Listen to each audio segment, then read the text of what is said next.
চাচাতো ভাইয়ের প্ররোচনায় শারীর সম্পর্কে জড়িয়ে বিয়ের আগে বতী হয় আরজু। ইতিমধ্যে পুরো জুনায়েদ এবং জাওয়াদ পরিবারের কথা জেনে গেছে। সকলের সামনে মাথা নত করে অপরাধীর ন্যায় দাঁড়িয়ে আছে আরজু। আরজুর মা রেহেনা জুনায়েদ আজ পর্যন্ত মেয়ের শরীরে একটা ফুলের টোকাও লাগতে দেননি। তিনি এখন আরজুর সামনে দাঁড়িয়ে কাঁপছেন। তার চোখে জল নেই, আছে এক বুক জ্বালাময়ী শূন্যতা। তিনি বিশ্বাস করতে পারছেন না যে তার কলিজার টুকরো মেয়েটি আজ পুরো পরিবারের সামনে এই কলঙ্ক নিয়ে দাঁড়িয়ে আছে। রেহেনা বেগম কাঁপা কাঁপা কণ্ঠে বললেন, এই দেখার জন্য কি তোকে রোদে পুড়তে দেয়নি? এই দিনটার জন্যই কি তোকে বুকের ভেতর আগলে বড় করেছি? বল আরজু, একবার বল যে এইসব মিথ্যে। আরজু কোনো জবাব দিতে পারল না। তার দু চোখ বেয়ে অবিরত জল গড়িয়ে মেঝেতে পড়ছে। সে আজ নিজের মায়ের বিশ্বাসের সে একবার আর চোখে ভাইয়ের দিকে তাকালো, যে ভাই কিনা আজ পর্যন্ত বোনের সঙ্গে চড়া গলায় কথা পর্যন্ত বলেনি। সে আজ আরজুর গায়ে হাত তুলেছে। শাইরের শ্বাস প্রশ্বাস দ্রুত বইছে, কপালে রাগের শিরাগুলো ফুলে উঠেছে। এই সেই ভাই যে আরজুকে সারা জীবন রাজকন্যার মতো আগলে রেখেছে। যে আরজুর সামান্য মাথা ব্যথা অস্থির হয়ে যেত, সেই ভাই আজ রাগের মাথায় আরজুর গালে শক্ত এক থাপ্পড় বসিয়ে দিয়েছে। সায়র বোনের দিকে তাকিয়ে ঘেন্নায় মুখ ফিরিয়ে নিল। হাতটা এখনো কাঁপছে। সে নিজের বোনকে মেরেছে। এই যন্ত্রণার চেয়েও বড় যন্ত্রণা হলো সে আজ তার বোনকে চিনতে পারছে না। হাতের সেই 5 আঙ্গুলের দাগ আরজুর ফর্সা গালে আগুনের মতো জ্বলছে, কিন্তু তার চেয়েও বেশি জ্বলছে আরজুর ভেতরটা। সকলের তীক্ষ্ণ দৃষ্টি যেন আরজুর শরীরে তীরের ফলার মতো বিচ্ছে। রেহেনা বেগম এবার আরজুর সামনে এসে তার 2 কাঁধ ধরে ঝাঁকাতে লাগলেন। তীক্ষ্ণ গলায় চিৎকার করে উঠলেন, কার পাপ বয়ে বেড়াচ্ছিস তুই? বল আরজু, কার জন্য আজ আমাদের এই খানদানকে কলঙ্কিত করলি? কার ইশারায় তুই এই নোংরা পথে পা দিলি? নাম বল ওই জানোয়ারটার। আরজু শুধু ডুকরে কেঁদে উঠল। সে কি বলবে? সে তো ভালোবেসেছে, ভুল তো করেনি কোনো। আরজুর নীরবতা দেখে রেহেনা বেগম দাঁতে দাঁত চেপে ফেটে পড়লেন। এখনো চুপ করে আছিস কেন? এই দেখার জন্য কি তোকে বড় করেছিলাম? কার পাপ বয়ে বেড়াচ্ছিস তুই বল? কার জন্য আজ আমাদের এই বংশের মুখে চুলকানি মাখালি? হাতের স্পর্শে সারা জীবন আরজু শুধু মমতা পেয়েছে। আজ সে হাত দুটো ঘৃণায় আর আক্রোশে আরজুকে কাঁপিয়ে দিচ্ছে। আরজু ঝাপসা চোখে একবার চারপাশটা দেখে নিল। পুরো ড্রয়িং রুমে বাবা, ভাই, চাচা সবাই বিষাক্ত দৃষ্টিতে তাকিয়ে আছে, কিন্তু সেখানে নেই শুধু একজন, নেজির জাওয়াদ, যে তাকে এই পরিস্থিতির দিকে ঠেলে দিয়েছে, যে বলেছিল সব পরিস্থিতিতে পাশে থাকবে। সে আজ এই নরক যন্ত্রণার সময় উদাও। সায়র এগিয়ে এলো। আরজুর গালে তখনও তার হাতের ছাপটা স্পষ্ট হয়ে আছে। সায়র কঠিন স্বরে বলল, বল আরজু, কার নাম আড়াল করছিস? কার বাচ্চা এটা? ক্রমাগত চাপের মুখে পড়ে আরজু আর নিতে পারল না। তার দম বন্ধ হয়ে আসছে। ঘরের বাতাস যেন বিষ হয়ে তার ফুসফুসে প্রবেশ করছে। সে একবার শূন্য চোখে চারপাশটা দেখল। না, নেজির এখনো আসেনি। কেউ নেই তার হয়ে কথা বলার। অস্ফুটে ভাঙা গলায় আরজু বলে উঠল, নেজির ভাই। নেজির ভাইয়ের বাচ্চা এটা। মুহূর্তেই পুরো ড্রয়িং রুমে যেন ছোটোখাটো বিস্ফোরণ হলো। কয়েক সেকেন্ডের জন্য সবাই স্তব্ধ হয়ে গেল। কেউ যেন বিশ্বাস করতে পারছে না আরজুর বলা কথাটা। নিজের আপন চাচাতো ভাইয়ের নামে এমন কুৎসিত অপবাদ। হঠাৎ করে নিস্তব্ধতা ভেঙে বাঘিনীর মতো গর্জে উঠলেন আরজুর চাচি, অর্থাৎ নেজিরের মা মরিয়ম জাওয়াদ। তিনি আরজুর সামনে এসে সজোরে ওর গালে কষে থাপ্পড় বসিয়ে দিলেন। আরজুর মাথাটা ঘুরে উঠল, কানের পর্দা যেন ফেটে যাবে। মরিয়ম জাওয়াদ চিৎকার করে উঠলেন, তোর মুখে এই কথা এলো কি করে? নিজের আপন চাচাতো ভাইয়ের নামে তুই এই অপবাদ দিচ্ছিস, যে নিজের তোকে কোল পিঠে করে বড় করেছে। তার নামে এই কুচ্ছা রটাতে তোর জিভ ছিঁড়ে পড়লো না? পুরো পরিবার এখন আরজুর ওপর ঘেনায় ফেটে পড়ছে। রেহেনা বেগম পাথরের মতন দাঁড়িয়ে আছেন। নিজের মেয়ের এমন ভয়ঙ্কর কথা শুনে তার কথা বলার শক্তিও যেন হারিয়ে গেছে। সায়র ক্রোধে ফেটে পড়া কণ্ঠে বলল, তুই পাগল হয়ে গেছিস আরজু। শুধু নিজেকে বাঁচাতে তুই নেজিরের মতো একজন ফেরেশতা মানুষের নামে এই কথা বললি। আমার বোন যে এত বড় নোংরা হতে পারে আমি আজ বুঝলাম। মরিয়ম জাওয়াদ আরজুর চুলের মুঠি ধরে জাকিয়ে বললেন, আমার ছেলেটা ফেরেশতার মতো নিষ্পাপ। তুই একটা নষ্ট মেয়ে, আর এখন আমার ছেলেকে কলঙ্কিত করতে চাইছিস? তুই নাম বল, কার সাথে মুখ কালো করেছিস? আরজু যন্ত্রণায় চিৎকার করে উঠল, আমি মিথ্যে বলছি না চাচি। নেজির ভাই আমাকে বিয়ের স্বপ্ন দেখিয়েছিল, সেই আমাকে বাধ্য করেছে। বিশ্বাস করো মা, নেজির ভাই ছাড়া আমার জীবনে আর কেউ আসেনি। আরজু মেঝেতে পড়ে গিয়ে ডগরে কেঁদে উঠল। সায়র তার নিজের কানকে বিশ্বাস করতে পারছে না। নেজির তার ছোটবেলার বন্ধু, তার বেস্ট ফ্রেন্ড, যাকে সে নিজের ভাইয়ের চেয়েও বেশি বিশ্বাস করে। সেই নেজির কিনা তার নিজের ছোট বোনের সাথে এমন জঘন্য কাজ করতে পারে, এটা তার জন্য অবিশ্বাস্য। সায়র পাগলের মতো চিৎকার করে উঠল, আরজু তুই কি জানিস তুই না কার নাম নিচ্ছিস? নেজির আমার বন্ধু, সে তোর চাচাতো ভাই, সে এই কাজ করতেই পারে না। তুই নিজেকে বাঁচাতে এখন একজন নির্দোষের ওপর দায় চাপাচ্ছিস। আরজু অবিশ্বাস্য দৃষ্টিতে ভাইকে দেখল। তার ভাই কি না তাকে অবিশ্বাস করছে। এটা কি বাস্তব নাকি কোনো নিকৃষ্ট স্বপ্ন? সায়রের মাথার ভেতর যেন ভো ভো করছে। একদিকে তার কলিজার টুকরো বোন, আর অন্যদিকে তার প্রাণের বন্ধু নেজির। এই দুশ্চিন্তা আর অপমানে যেন সত্যি সত্যি পাগল হয়ে যাচ্ছে। সে দেওয়ালে ঘুষি মারতে মারতে বলল, নেজির এমন কাজ করলে আমি ওকে জ্যান্ত পুঁতে ফেলবো। কিন্তু আরজু, তুই যদি মিথ্যে বলিস তবে আমি তোকেও ছাড়বো না। যে মা আরজুকে ফুলের মতো আগলে রেখেছিলেন, তিনি এখন বাকরুদ্ধ হয়ে মেঝেতে বসে পড়েছেন। তার আদরের মেয়ে আর তার প্রিয় ভাতিজার এই নোংরা কাহিনী তিনি সইতে পারছেন না। এত কিছু পরও আরজু সোজা হয়ে দাঁড়িয়ে অসম্ভব দৃঢ়কণ্ঠে বলল, তোমরা আমাকে কেউ বিশ্বাস করছো না করো, কিন্তু নেজির ভাইকে আসতে দাও। নেজির ভাই এলেই সে তোমাদের সব বলবে। সায়র রক্তবর্ম চোখে চাইল বোনের দিকে। আরজু সেদিকে মনোযোগ না দিয়ে সরাসরি মায়ের দিকে তাকিয়ে বলল, মা আমি কোনো পাপ করিনি, আমরা একে অপরকে অনেক ভালোবাসি। নেজির ভাই আমাকে কথা দিয়েছে সে আমাকে সম্মান দিয়ে ঘরে তুলবে। পরিস্থিতি এমন হয়ে যাবে যে সেটা আমরা কেউ বুঝতে পারিনি। তোমরা তাকে একটাবার ডাকো, সে একবার সামনে এসে দাঁড়ালে তোমাদের সব ভুল ভেঙে যাবে। আরজুর এই আত্মবিশ্বাস দেখে মরিয়ম জাওয়াদ আরও বেশি অপমানিত বোধ করলেন। তিনি বিদ্রূপের স্বরে বললেন, ভালোবাসা? আমার ছেলে তোর সাথে এই নোংরামি করবে আর আমি জানবো না? সে এই বাড়ির বড় ছেলে, সে কোনোদিন এমন নিচু কাজ করতে পারে না। তুই একে ফাঁসানোর জন্য এসব নাটক করছিস। আরজু আর চুপ থাকতে পারল না। কাঁপা কাঁপা হাতে তার ফোনটা বের করে সায়রের সামনে ধরল। ফোনের স্ক্রিনে নেজির আর আরজুর শুয়ে শুয়ে চ্যাটের স্ক্রিনশট, যেখানে প্রেমের আকুতি থেকে শুরু করে সব স্বীকারোক্তি স্পষ্ট।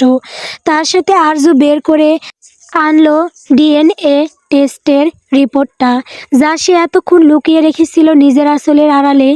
জাওয়াদ পাথরের মতো দাঁড়িয়ে রিপোর্ট আর স্ক্রিনশটগুলোও দিকে তাকিয়ে রইল। তার বেস্ট ফ্রেন্ড নিজের প্রতিটি কথা যেন তীরের মতো তার চোখে বিঁধছে। চোখে সে রক্তবর্ণ রাগ এবার এক গভীর দীর্ঘশ্বাস রূপ নিল। সার ফোনের স্ক্রিন থেকে চোখ সরিয়ে প্রিয় বোনের দিকে তাকালো। আরজুর বিধ্বস্ত মুখ আর চোখের জল দেখে তার বুকের ভেতর তার দমড়ে মুচড়ে যাচ্ছে। ধীরে পায়ে আরজুর সামনে এগিয়ে এসে ওর মাথায় হাত রাখলো। কণ্ঠস্বর এবার গম্ভীর কিন্তু শান্ত।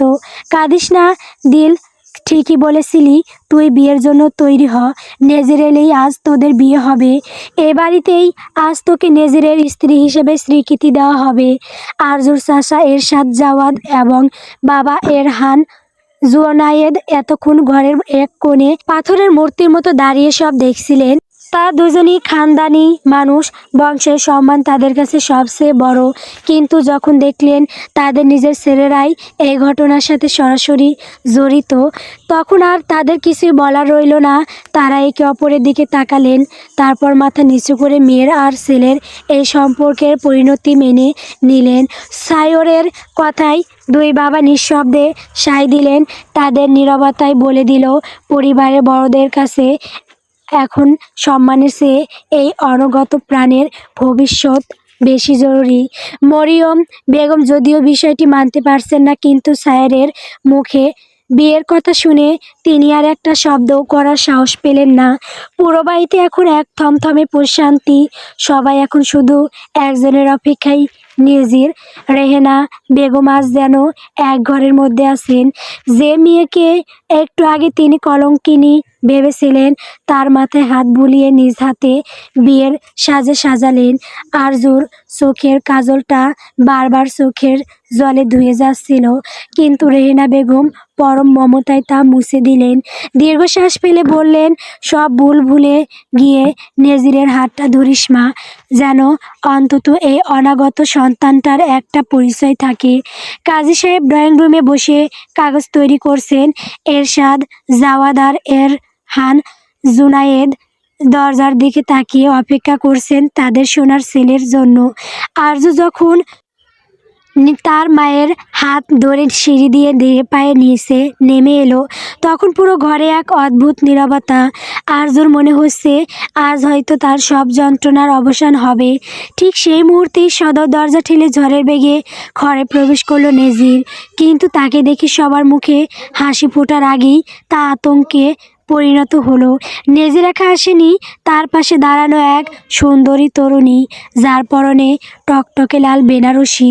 মেয়েটির পরনের বিয়ের সাজ জানান দিচ্ছে যে সে সদ্য বিবাহিত। আরজু সিঁড়ির মাঝপথে থমকে দাঁড়ালো। তার মনে একটা আতঙ্ক জেঁকে ধরেছে। তাহলে কি সে ভালোবেসে ভুল করেছে? রেহেনা বেগম অস্ফুটে চিৎকার করে উঠলেন, নেজির, এসব কি? সায়র হতবিহ্বল হয়ে নেজিরের দিকে এক পা এগিয়ে এসে পাগলের মতো চিৎকার করে উঠল, নেজির, আরজু তোর জন্য এখানে বিয়ের সাজে বসে আছে। ওর পেটে তোর সন্তান, আর তুই এই মেয়েটাকে নিয়ে এলি। ওকে। নেজির সবার দিকে এমনভাবে তাকায় যেন সে কিছুই বুঝতে পারছে না। সায়রের করা প্রশ্নের জবাবে সে পাশে দাঁড়িয়ে থাকা মেয়েটির হাত আরও শক্ত করে আগড়ে ধরল। তারপর ড্রয়িং রুমের মাঝখানে দাঁড়িয়ে বজ্রকণ্ঠে বলল, এসব কি বলছিস সায়র? আরজু কেন আমার জন্য বিয়ের সাজে বসে থাকবে? আর আমার বাচ্চা কেন ওর পেটে থাকবে? মাথা ঠিক আছে তো তোর? নেজিরের কথা শুনে ড্রয়িং রুমে উপস্থিত প্রত্যেকের মাথায় যেন আকাশ ভেঙে পড়ল। সায়র কাঁপা কাঁপা হাতে চ্যাটের স্ক্রিনশটগুলো নেজিরের মুখের সামনে ধরল। নেজির, এই দেখ প্রমাণ। তুই নিজে ওকে ভালোবাসার কথা বলেছিস, বিয়ের স্বপ্ন দেখিয়েছিস।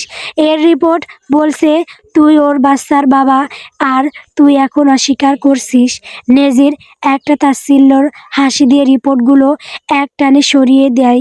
তার পাশে দাঁড়িয়ে থাকা নববধূর দিকে তাকিয়ে সে গর্বের সহিত বলল, এ হলো তোর ভাবি Ariba, my one and only love, Mrs Ariba Jawad. আমরা আজই ভালোবেসে বিয়ে করেছি, আর আরজু ও কার সাথে কি করেছে সেটা ওই জানে। নিজের নোংরামি টাকার জন্য শেষে আমার নামটা ব্যবহার করলি আরজু, তোর লজ্জা হওয়া উচিত। আরজু সিঁড়ির রেলিংটা শক্ত করে ধরে পাথরের মূর্তির ন্যায় দাঁড়িয়ে রইল। তার শরীরের সমস্ত রক্ত যেন হিম হয়ে গেছে। যে পুরুষ তাকে অন্ধকারের সুযোগ নিয়ে জড়িয়ে ধরে তার কানের কাছে ফিসফিস করে বলতো, তুমিই আমার সব, সেই মানুষটা আজ সবার সামনে তাকে নষ্ট বলে অপবাদ দিচ্ছে। আরিবা, নেজিরের নতুন স্ত্রী, এক অদ্ভুত শীতল চোখে আরজুর দিকে তাকায়। নেজির আরও বলল, সায়র, তুই আমার বেস্ট ফ্রেন্ড হয়েও একটা সস্তা মেয়ের কথা বিশ্বাস করলি। যে মেয়ে বিয়ের আগে অন্য পুরুষের সাথে বিছানায় যেতে পারে, সে কার নাম বলবে তার কোনো গ্যারান্টি আছে? আমাকে ফাঁসানোর এই প্ল্যানটা বেশ ছিল আরজু, কিন্তু কাজ হলো না। আরজু সিঁড়ি দিয়ে নেমে এলো উন্মাদিনীর মতো। তার পরনের রাজকীয় বিয়ের সাজ এখন তার কাছে লোহার শিকলের মতো ভারী মনে হচ্ছে। সে টলতে টলতে গিয়ে নেজিরের শার্টের কলারটা দুই হাতে খামচে ধরল। তার হাতের নখগুলো নেজিরের গলার চামড়ায় গেঁথে যাচ্ছে, কিন্তু সেদিকে আরজুর খেয়াল নেই। আরজু আর্তনাদ করে বলতে বলতে লাগলো, এইসব কি বলছো নেজির ভাই? তুমি মজা করছো তো, তাই না? তুমি তো আমাকে ভালোবাসো। এইসব মিথ্যে পাঁচকো, তাই না? বলো, তুমি আমাকে ভয় দেখাচ্ছ। নেজিরের চোখের মুখে কোনো ভাবান্তর নেই। সে পাথরের মতো দাঁড়িয়ে আছে। আরজু পাগলের মতো ওর কলার ধরে জাগাতে জাগাতে বলতে লাগলো, দেখো নেজির ভাই, আমি মা হতে চলেছি। আমাদের ভালোবাসার প্রতীক পৃথিবীতে আসবে। আমাদের সেই রাতের সব কথা অঙ্গীকার কি তবে মিথ্যে ছিল? এই অবস্থায় এমন ভয়ঙ্কর মজা করো না আমার সাথে। বলো যে এই মেয়েটা কেউ না। বলো যে তুমি শুধু। আমার ড্রয়িং রুমের সবাই স্তম্ভিত হয়ে দেখছে আরজুর এই ভেঙে পড়া। আরজুর চোখের জলে নেজিরের শার্ট ভিজে যাচ্ছে। সে নেজিরের বুকের ওপর মাথা ঠুকতে ঠুকতে বলছে, তুমি তো বলতে আমি তোমার দিল, আমি তোমার জীবন, তবে আজ কেন অন্য একটা মেয়েকে পাশে নিয়ে এসেছো? বলো নেজির ভাই, একবার বলো যে তুমি শুধু আমাকেই ভালোবাসো। আরজু আকুতি মাখা কথাগুলো শেষ হওয়ার আগেই নেজিরের ভেতরের পশুটা বেরিয়ে এলো। সে সজোরে আরজুর দু হাত ঝাড়া দিয়ে সরিয়ে দিল এবং এক ধাক্কায় তাকে মেঝেতে ফেলে দিল। আরজু টাল সামলাতে না পেরে টেবিলের ওপর গিয়ে পড়ল। নেজির এবার আঙুল উঁচিয়ে সবার সামনে চিৎকার করে উঠল, চুপ কর বেশা! কোন জারজ সন্তান আমার মাথায় চাপাতে চাচ্ছিস? লজ্জা করে না তোর? নিজের চরিত্র ঠিক রাখতে পারিসনি, এখন আমার মতো একজন সম্মানীয় মানুষের ঘাড়ে তোর পাপের দায় চাপাতে চাইছিস? ড্রয়িং রুমের বাতাস যেন বিষাক্ত হয়ে গেল। নেজিরের মা মরিয়ম জাওয়াদ এবার ছেলের পাশে গিয়ে দাঁড়ালেন, যেন ছেলের এই নিষ্ঠুরতাকেই তিনি সমর্থন করছেন। নেজির থামল না। সে আরও বিষ উগরে দিয়ে বলল, ভালোবাসা নাটক আর করিস না আরজু। তুই কার কার সাথে রাত কাটিয়েছিস সেটা তুই ভালো জানিস। খবরদার আর একবার যদি আমার নাম তোর ওই নাপাক মুখে আনিস, তবে আমি তোকে জ্যান্ত পুঁতে ফেলবো। আরজু মেঝেতে পড়ে থেকে ডগরে কেঁদে উঠল। তার পেটের ভেতর সেই অনাগত প্রাণটা যেন এই অপমানে কুঁকড়ে যাচ্ছে। সে বিশ্বাস করতে পারছে না যে মানুষটা তাকে পরম মমতায় ছুঁয়ে দিত, সেই আজ তাকে পুরো পরিবার সামনে বেশ্যা বলে গালি দিল। তোদের মতো বেশ্যারা বিয়ের আগে বয়ফ্রেন্ডের সঙ্গে নষ্টামি করে, আর যখন বিয়ে করার সময় তখন একজন ভালো ছেলের মাথায় দোষ চাপাতে পারলেই বাঁচিস তোরা। নিজের 5 বছরের ভালোবাসা নেজিরের মুখে এহেন কত কথা শুনে বিস্ময়ের সীমানা ছাড়িয়ে গেল আরজু। প্রেমিক পুরুষের প্রতিটি শব্দ যেন জ্বলন্ত সীসার মতো তার কানে বিঁধল। এই মানুষটাকে কি আদে ও চেনে না? যখন থেকে ভালোবাসার অর্থ বুঝেছে, চতুর্দশী থেকে অষ্টাদশীর দুয়ার পার করেছে শুধু এই মানুষটাকে ভালোবেসে। এই নেজিরকে তো সে চেনেই না। এটাই তাহলে আসল নেজির জাওয়াদ। এতদিন কি ভুল মানুষকে ভালোবেসেছিল আরজু? লোকটা থামল না। সে আরও নিষ্ঠুর গলায় বলল, তুই কতজনের সাথে রাত কাটিয়েছিস তার ঠিক নেই, এখন এই জারজ সন্তানকে আমার কাঁধে চাপাতে চাচ্ছিস? নেজির কিছুক্ষণ থেমে আবারও বলল, চ্যাট আর রিপোর্ট দেখাচ্ছিস? আরে আজকালকার যুগে এগুলো তৈরি করা কোনো ব্যাপার না। তুই হয়তো তোর আসল প্রেমিকের সাথে চ্যাট করে সেখানে আমার নাম সেভ করে রেখেছিস। তুই যে এত বড় সস্তা আর নিচু মনে সেটা আগে জানলে তোর আশেপাশেও আমি আসতাম না। নেজিরের প্রতিটি শব্দ যেন আরজুর হৃৎপিণ্ডটাকে এফোরফর করে ফেলছে। মরিয়ম জাওয়াদ ছেলের কথায় আরও উৎসাহিত হয়ে আরজুর দিকে তাকালে, শুনলি তো, আমার ছেলে তোকে পছন্দ পর্যন্ত করে না। বের হ এ বাড়ি থেকে, দূর হ কুলাঙ্গার মেয়ে। তোর মতো নষ্ট মেয়ের ছায়া যেন আমার ছেলের ওপর না পড়ে। সায়র নিশ্চুপ থাকতে পারল না, গর্জে উঠলে নেজিরের কলার ধরে। তুই কি বলতে চাইছিস এগুলো মিথ্যে? নেজির হতবিহ্বলিত দৃষ্টিতে চাইল প্রিয় বন্ধু ও ভাইয়ের দিকে। আহত স্বরে বলল, সায়র, তুই এই মেয়েটার জন্য আমাকে অবিশ্বাস করছিস? নেজির, তুই ভুলে যাস না ও জুনায়েদ বংশের একমাত্র মেয়ে, আমার একমাত্র বোন। এই মেয়ে না কোনো। বাহ সায়র, তুই বুঝিয়ে দিলি। রক্তের আগে বন্ধুত্ব বেকার। আরজুর পৃথিবীটা যেন দুলতে লাগলো। ড্রয়িং রুমের আসবাবপত্র, জারবাতি আর মানুষের এই বিষাক্ত মুখগুলো সব ঝাপসা হয়ে আসছে। সে চিৎকার করতে চাইল, কিন্তু কণ্ঠনালী যেন কোনো অদৃশ্য শক্তি চেপে ধরে রেখেছে। তার মনে পড়ে গেল সেই বৃষ্টির রাতের কথা, যখন এই নেজিরি তার হাত ধরে বলেছিল, আরজু, তুমি আমার পবিত্র আমানত। আজ সেই পবিত্র আমানতকেই সে সবার সামনে নর্দমার কীটের মতো ছুঁড়ে ফেলে দিচ্ছে। নেজির দীর্ঘশ্বাস ফেলে সায়রের চোখের দিকে তাকিয়ে আবার বলল, সায়র, আজ তুই নিজের বোনের পাপ ঢাকতে আমার মতো নির্দোষ মানুষের গায়ে হাত তুললি। যে মেয়ে বিয়ের আগেই নষ্টামি করে নিজেকে সস্তা করেছে, সে তো এখন নিজেকে বাঁচাতে মিথ্যা বলবেই। কিন্তু তুই তুই তো আমাকে চিনতিস সায়র। আমাদের সেই ছোটবেলার বন্ধুত্ব, সেই বিশ্বাস, সব কি আজ এই একটা মেয়ের নোংরা অভিযোগে তুচ্ছ হয়ে গেল? নেজিরের প্রতিটি কথা যেন তীরের মতো সায়রের বুকে বিঁধছে। মরিয়ম জাওয়াদ ছেলের পাশে দাঁড়িয়ে সায়রকে উদ্দেশ্য করে চিৎকার করে উঠলেন, সায়র, হাত ছাড় আমার ছেলের। ওর গায়ে হাত তোলার সাহস তোকে কে দিল?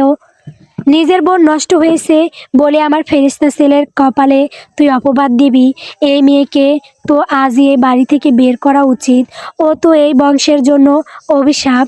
আরজু মেঝেতে পড়ে থেকে ডগরে কেঁদে উঠল। সে ভাবতেই পারছে না যে নিজের ভাই, যাকে সে নিজের আকাশের চাঁদ ভাবত, সে আজ এমন করছে কেন? কিছুই বুঝতে পারছে না আরজু। সে সায়রের দিকে তাকিয়ে ভাঙা গলায় বলল, ভাইয়া, তুমি বিশ্বাস করো, আমি মিথ্যা বলছি না। উনি মিথ্যে বলছে আমাকে কষ্ট দিতে। আমি জানি এটা কোনো নাটক। আমাকে আর আমার বাচ্চাটাকে অস্বীকার করতেই পারেন না উনি। আরজু মেঝে থেকে এক প্রকার হামাগুড়ি দিয়ে এসে ওর হাতটা শক্ত করে চেপে ধরলো।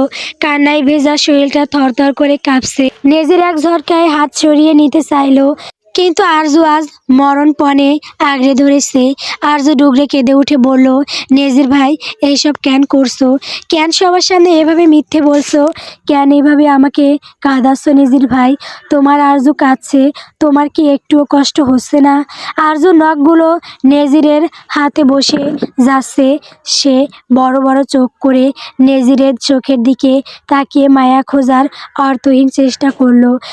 পাগলনির মতো বলতে লাগলো, তুমি না বলতে আমার চোখের এক ফোঁটা জল তোমার বুকে তীরের মতো বিঁধে, তবে আজ কেন আমার পুরো দুনিয়াটা বিষাদ দিয়ে ভরিয়ে দিচ্ছ?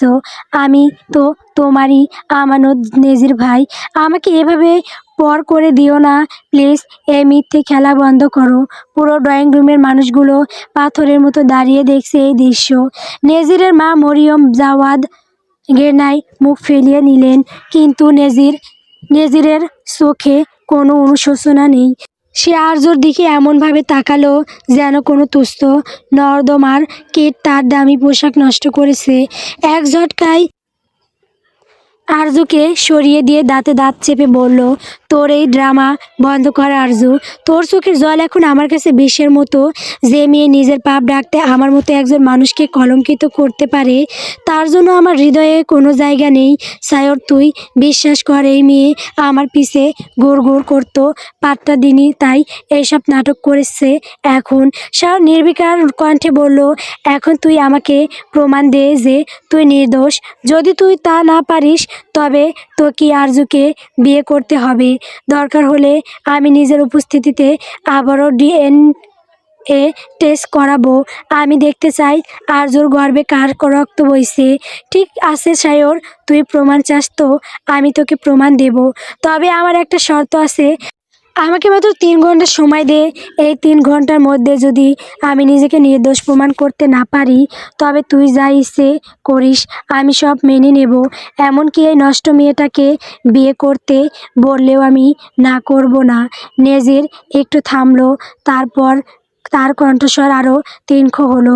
কিন্তু যদি আমি সত্যি বলি, যদি প্রমাণ হয় যে আমি নির্দোষ, তবে তোকে আমার আর আরিবার বিয়ে দুমদাম করে দিতে হবে। তোকে নিজের হাতে তোর এই বেস্ট ফ্রেন্ড আর ভাবিকে বরণ করে ঘরে তুলতে হবে। রাজি? সায়র একবার বনের দিকে তাকালো। আরজু তখন মৃত্যুলাশের ন্যায় চেয়ে আছে, কিন্তু দৃষ্টিতে এখনো জ্বলছে আশার প্রদীপ। নিজের এই আকাশচুম্বী আত্মবিশ্বাস সায়রকে দ্বিধায় পড়ে যায়। সায়র দাঁতে দাঁত চেপে বলল, ঠিক আছে নেজির, তোকে 3 ঘন্টাই সময় দিলাম। রাত 12টার মধ্যে তুই যদি প্রমাণ দিতে পারিস যে আমার বোন এই অবস্থার পেছনে তুই নেই, তবে তোর আর আবিবার বিয়ে আমি নিজেই ধুমধাম করে দেব। কিন্তু মনে রাখিস, যদি প্রমাণ করতে না পারিস, তবে তোর রেহাই নেই। রেহানা জুনায়েদ পাথরের মূর্তির ন্যায় দাঁড়িয়ে আছে, কারো নিকট বলার মতো কিছু নেই। এরশাদ জাওয়াদ মুখ খুললেন গম্ভীর কণ্ঠে, প্রমাণ করো যে তুমি সত্যি বলছো আর আরজু মামুনি মিথ্যে বলছে। আমরা তোমার কথা এভাবেই মানতে পারবো না। যাকে তাকে তো আর বউ বানাবো না এই বাড়ির। এর হাম জুনায়েদ ভাইয়ের কথায় সম্মতি জানিয়ে বললেন, হ্যাঁ নেজির বাবা, তোমাদের দুজনের কথা আলাদা হচ্ছে, এটা মজার বিষয় তো না, তাই না? নেজির সবার কথা কর্ণকুহুর করে একরাশ ঘৃণা আর অবজ্ঞা নিয়ে আরিবার হাত ধরে সিঁড়ির দিকে পা বাড়ালো। তখন হঠাৎ করেই ড্রয়িং রুমের নিস্তব্ধতা চুরমার করে আরজু ঝড়ে বেগে গিয়ে নেজির আর আরিবার সামনে পথ আগলে দাঁড়ায়। ওর দু চোখে এখন কান্নার বদলে এক অদ্ভুত জেদ ফুটে উঠেছে। নেজির বিরক্ত হয়ে ভ্রু কুঁচকে তাকালো, আবার কি চাস? পথ ছাড়। আরজু একদম সোজা হয়ে দাঁড়িয়ে কাপা কিন্তু দৃঢ়স্বরে বলল, তুমি অন্য কোনো মেয়ের সঙ্গে এই সিঁড়ি বেয়ে উপরে যেতে পারবে না নেজির ভাই। আমি বেঁচে থাকতে তোমাকে কখনো অন্য কোনো নারীর নিকট যেতে দেব না। তুমি শুধু আমার আর তোমার এই সন্তানের। তোর সাহস তো কম না। তুই আমাকে আটকানোর কে? আরিবা আমার বিবাহিতা স্ত্রী, তুই তো একটা সস্তা পর নারী ছাড়া আর কেউ নস। সরে দাঁড়া বলছি। আর যে এক চুলও নড়ল না। সে আরিবার দিকে একবার জ্বলন্ত চোখে তাকিয়ে নেজিরকে বলল, না, আমি এসব বিশ্বাস করি না। তুমি মিথ্যে বলছো নেজির ভাই, তুমি মিথ্যে বলছো। এমন হতে পারে না, তুমি অন্য কাউকে বিয়ে করতে পারো না। আমি জানি এসব তোমার সাজানো কোনো নাটক। আমাকে রাগানোর জন্য করছো তো, আমার উপর রাগ করেছো বলে এই মেয়েটাকে নিয়ে এসেছো তো। আরজু একবার নেজিরের পাশে থাকা আরিবার দিকে তাকালো, যেন ওই লাল বেনারসি পরা মেয়েটা কোনো মানুষ নয়, একটা দুঃস্বপ্ন। সে আবার নেজিরের দিকে ফিরে চিৎকার করে বলল, বলো নেজির ভাই, বলো যে তুমি মিথ্যে বলছো। তুমি তো বলতে তোমার আরজু ছাড়া তোমার দুনিয়ায় আর কেউ নেই। তবে কেন এই মেয়েটার হাত ধরে আসো? এই কবুল বলা, এই বিয়ে, সবই তো মিথ্যে, তাই না? তুমি শুধু আমাকে ভয় দেখানোর জন্য এসব করছো। প্লিজ নেজির ভাই, এবার হাসো, হেসে বলো না যে এসব নাটক ছিল। আরজুর গলার স্বর কান্নায় বুঝে আসছিল সে। নেজিরের বুকের ওপর মাথা রেখে ডুগরে কেঁদে উঠল, আমি তোমার নাটকটা বুঝে গেছি।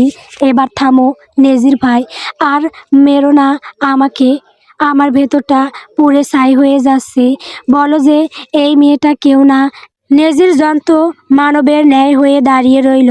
পাশে দাঁড়িয়ে থাকা আরিবা এক বিদ্রূপের হাসি দিয়ে আরজুর হাতটা নেজিরের কলার থেকে এক ঝটকায় সরিয়ে দিল।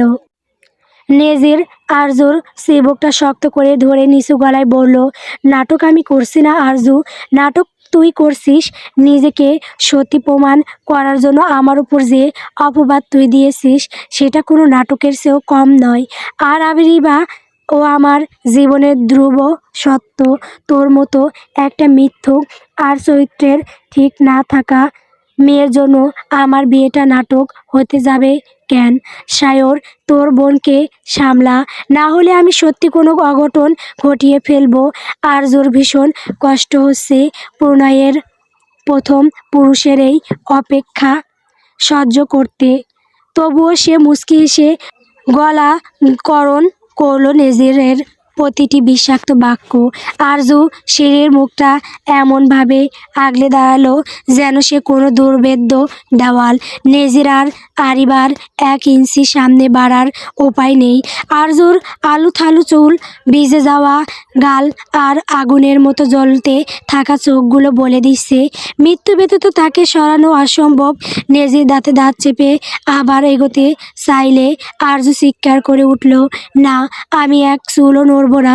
খবরদার নেজির ভাই, তুমি এই মেয়ের হাত ধরেও এক পাও এগোবে না। আমি এই বিয়ে, এই সম্পর্ক কিছুই মানি না। যতক্ষণ না সব কিছু ঠিক হচ্ছে, ততক্ষণ না তুমি সবার সামনে সত্য স্বীকার করছো, ততক্ষণ তুমি এই মেয়ের সঙ্গে কোথাও যাবে না। নেজিরের পাশে দাঁড়িয়ে থাকা আরিবা এতক্ষণ শুধু তাচ্ছিল্যের হাসি হাসছিল, কিন্তু এবার আরজু সরাসরি তাকে বাধা দেওয়ার সেই আর চুপ থাকতে পারল না। আরিবা অত্যন্ত ঘেন্নাভরা দৃষ্টিতে আরজুর দিকে তাকিয়ে প্রথমবারের মতো মুখ খুলল। ওর কণ্ঠস্বর একদম শীতল আর বিষাক্ত। আরিবা আরজুকে এক প্রকার ধাক্কা দেওয়ার ভঙ্গিতে বলল, এই মেয়ে, নাটক করো না তো। অনেক সিন ক্রিয়েট করেছো, এবার সরো। নিজের পাপ ঢাকতে অন্যের স্বামীকে নিয়ে টানা হেঁচড়া করাটা তোমার স্বভাব হতে পারে, কিন্তু আমার ধৈর্য আর পরীক্ষা করো না। নিজের সরকার তেল দাও গিয়ে। আরিবার এই অন্যের স্বামী শব্দটা আরজুর হৃদয় যেন আশ্রয় কাটছে। আরিবারকে কিছু বলতে যাবে তার আগে নেজির আরিবার কাঁধে হাত রেখে আরজুকে উদ্দেশ্য করে ধমকে উঠল, শুনলি তো, ও আমার স্ত্রী। ওর সামনে তোকে নিয়ে আমি আর একটা কটু কথা শুনতে চাই না। সায়র, তুই কি এখনো মূর্তির মতো দাঁড়িয়ে থাকবি?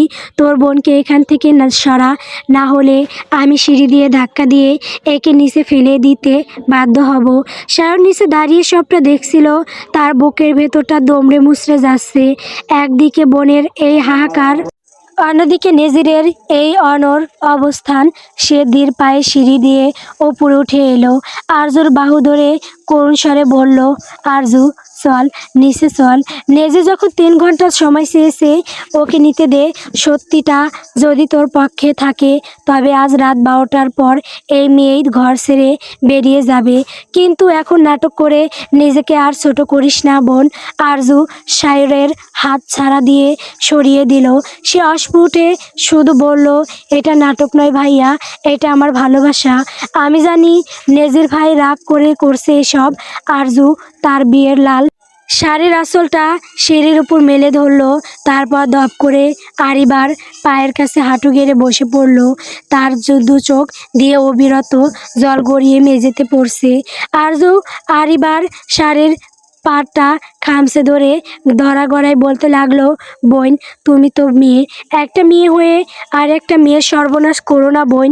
তুমি তো জানো না, এই মানুষটাকে আমি আমার নিঃশ্বাসের চেয়েও বেশি ভালোবাসি। আমার শরীরের ভেতরেও আজ ওর অংশ বেড়ে উঠছে।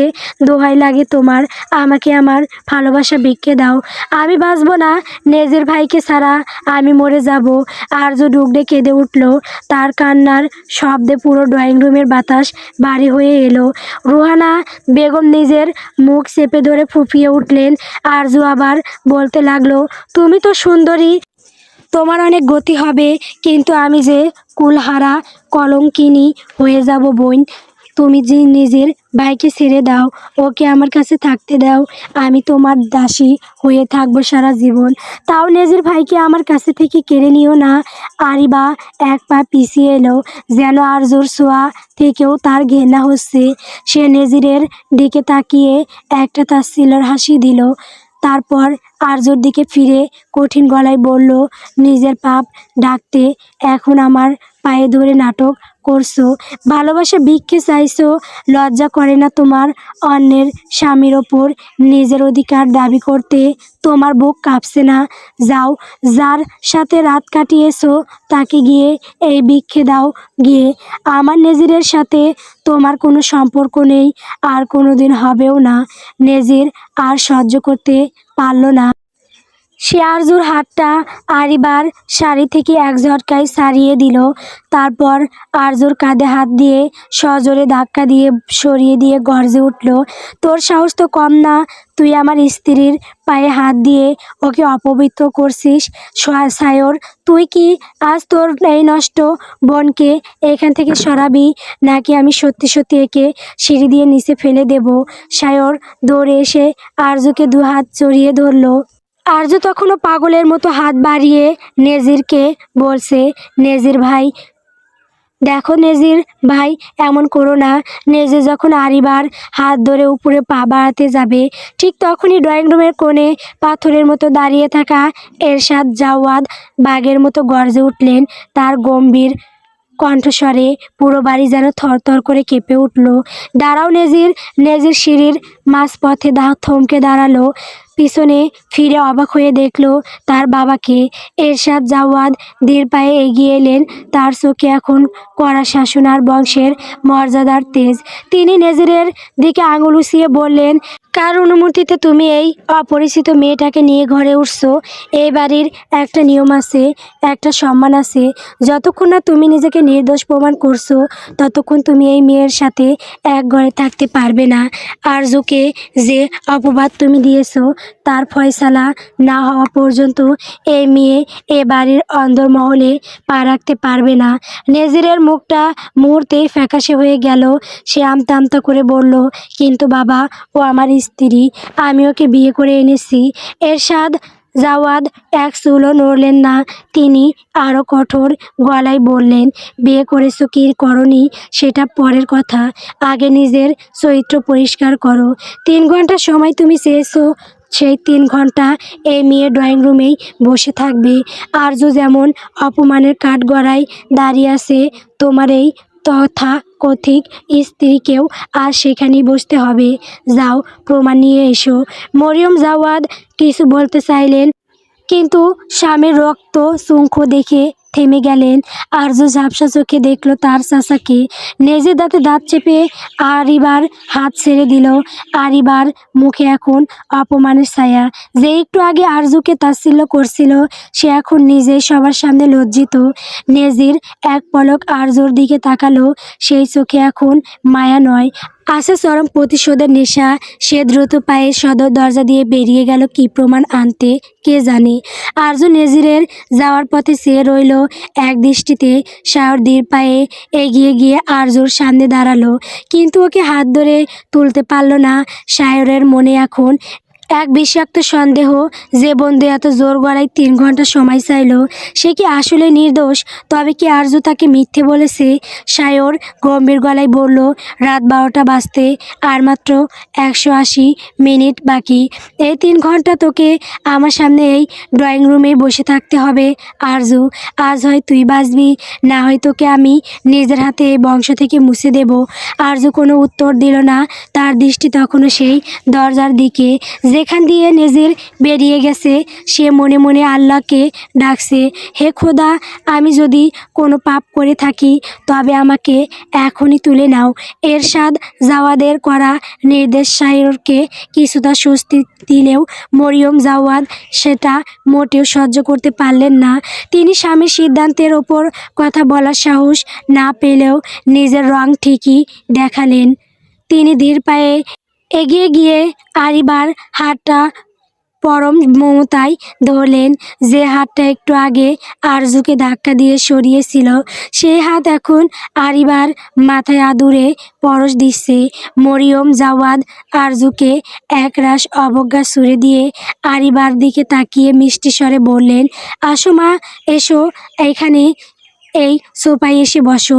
এসব কুলাঙ্গার মেয়ের কথায় কান দিও না। তুমি আমার ছেলের পছন্দ, আমার ঘরের ইজ্জত। তোমার বাড়ি কোথায় মা? কোন খানদানের মেয়ে তুমি? আরিবা যেন এবার একটু সাহস ফিরে পেল। সে বিজয়ী হাসি এসে মরিয়ম জাওয়াদের পাশে গিয়ে বসলো। আরজু তখনও সিঁড়ির নিচে মেঝেতে বসে আছে। তার মাথার ওপর যেন আকাশ ভেঙে পড়েছে। একটু আগে যে ঘরটাকে সে নিজের ভেবেছিল, সেই ঘরেই এখন অন্য এক মেয়েকে রাজকীয় আদর দেওয়া হচ্ছে। আরিবা ন্যাকামিপূর্ণ স্বরে জবাব দিল, আমার বাড়ি ঢাকা শহরেই। আমার বাবা বড় ব্যবসায়ী। নিজের সাথে আমার অনেক দিনের পরিচয়। আমরা একে অপরকে অনেক ভালোবাসি। আজ বিয়েটা করে আপনাদের সারপ্রাইজ দিতে চেয়েছিল, কিন্তু এই মেয়েটা যে এভাবে আমাদের খুশিতে বাধা হয়ে দাঁড়াবে সেটা তো ভাবিনি। মরিয়ম জাওয়াদ আরিবার চিবুক ছুঁয়ে বললেন, চিন্তা করো না মা, 3 ঘন্টা পার হতে দাও। নেজির প্রমাণ নিয়ে এলেই এই আপদ বিদায় হবে। তখন দুমদাম করে তোমাকে বরণ করব। আরজু অবাক হয়ে দেখছিল এই দৃশ্য। যে চাচি তাকে নিজের মেয়ের মতো ভালোবাসতেন, আজ তিনি একজন অচেনা মেয়ের সামনে তাকে আপদ বলছেন। সায়র আর সহ্য করতে পারল না।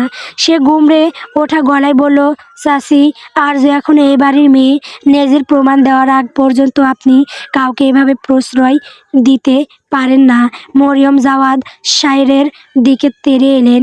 তুই চুপ থাক সায়র, নিজের বোন নষ্ট হয়েছে বলে অন্যের ভালো দেখতে পারছিস না। আমার ছেলে বলেছে সে প্রমাণ দেবে, ব্যাস। আমার ছেলের ওপর আমার পূর্ণ বিশ্বাস আছে। মরিয়ম জাওয়াদ আরিবাকে রাজকীয় আদরে নিজের রুমে নিয়ে যাওয়ার পর ড্রয়িং রুমটা যেন একটা রণক্ষেত্রের পরিবর্তন নিস্তব্ধতায় ডুবে গেল। সবাই আরজুর থেকে দূরে গিয়ে বসেছে, যেন তার পাশে বসলে তাদের গায়েও কলঙ্ক লাগবে। আরজু একা মেঝেতে পড়ে ঢুকছে। ঠিক তখন একটি হাত আরজুর চোখের সামনে গ্লাস ভর্তি পানি বাড়িয়ে ধরল। আরজু ঝাপসা চোখে মুখ তুলে চাইল। দেখল ফারা দাঁড়িয়ে আছে, নেজিরের একমাত্র ছোট বোন, আরজুর প্রাণের সই। ফারা জন্ম থেকেই কথা বলতে পারে না, কিন্তু তার চোখের ভাষায় আরজুর কাছে সবসময় স্পষ্ট ছিল। ফারাহর দু চোখ বেয়ে অবিরত জল গড়িয়ে পড়ছে।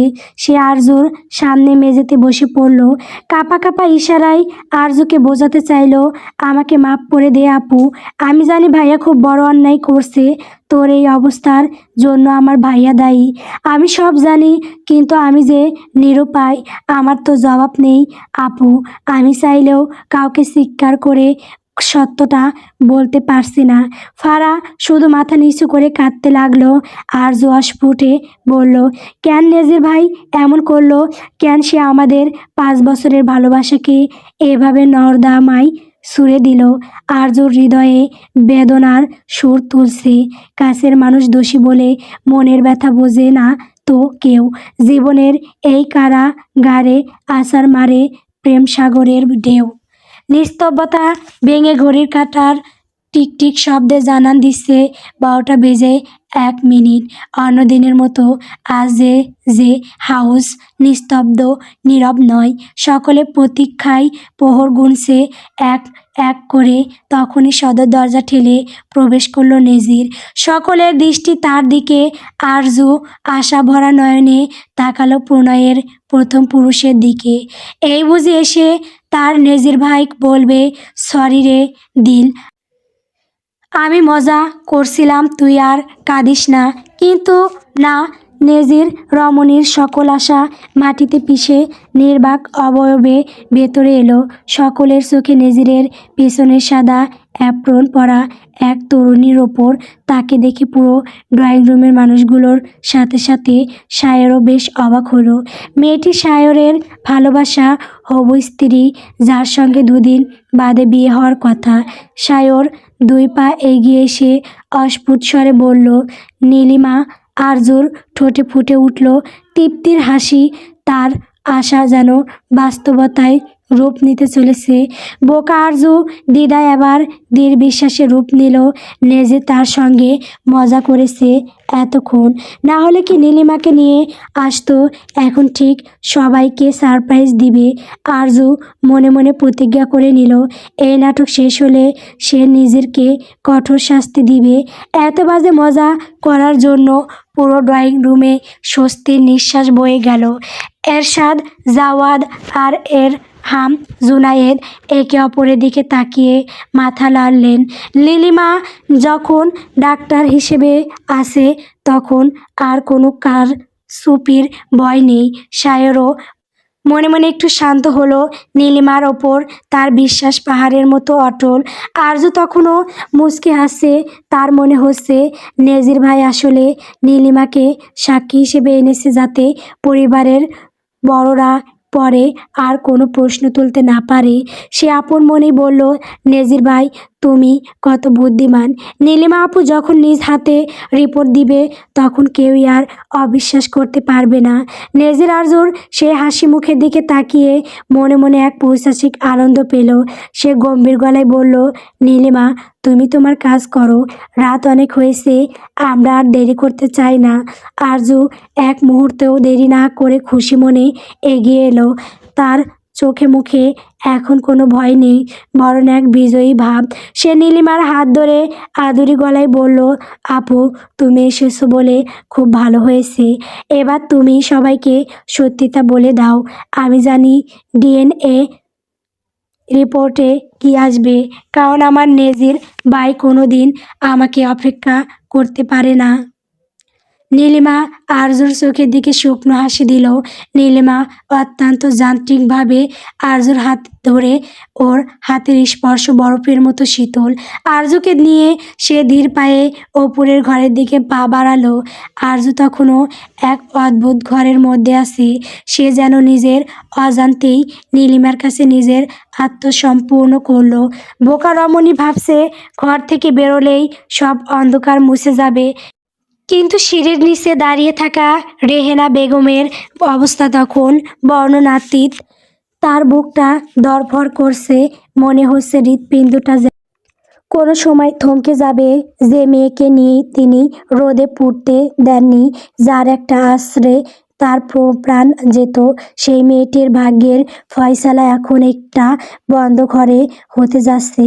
রেহেনা বেগম দেওয়ালে পিঠ ঠেকিয়ে দাঁড়িয়ে আছেন। তার চোখের কোণ দিয়ে গড়িয়ে পড়া জল চিবুক বেয়ে শাড়ির আঁচলে মিশছে।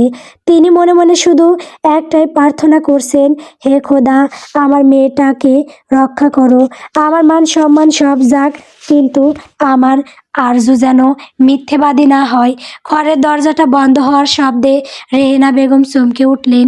তার মনে হলো এই দরজাটা যেন আরজুর আর তার মাঝে এক বিশাল দেওয়াল তুলে দিল।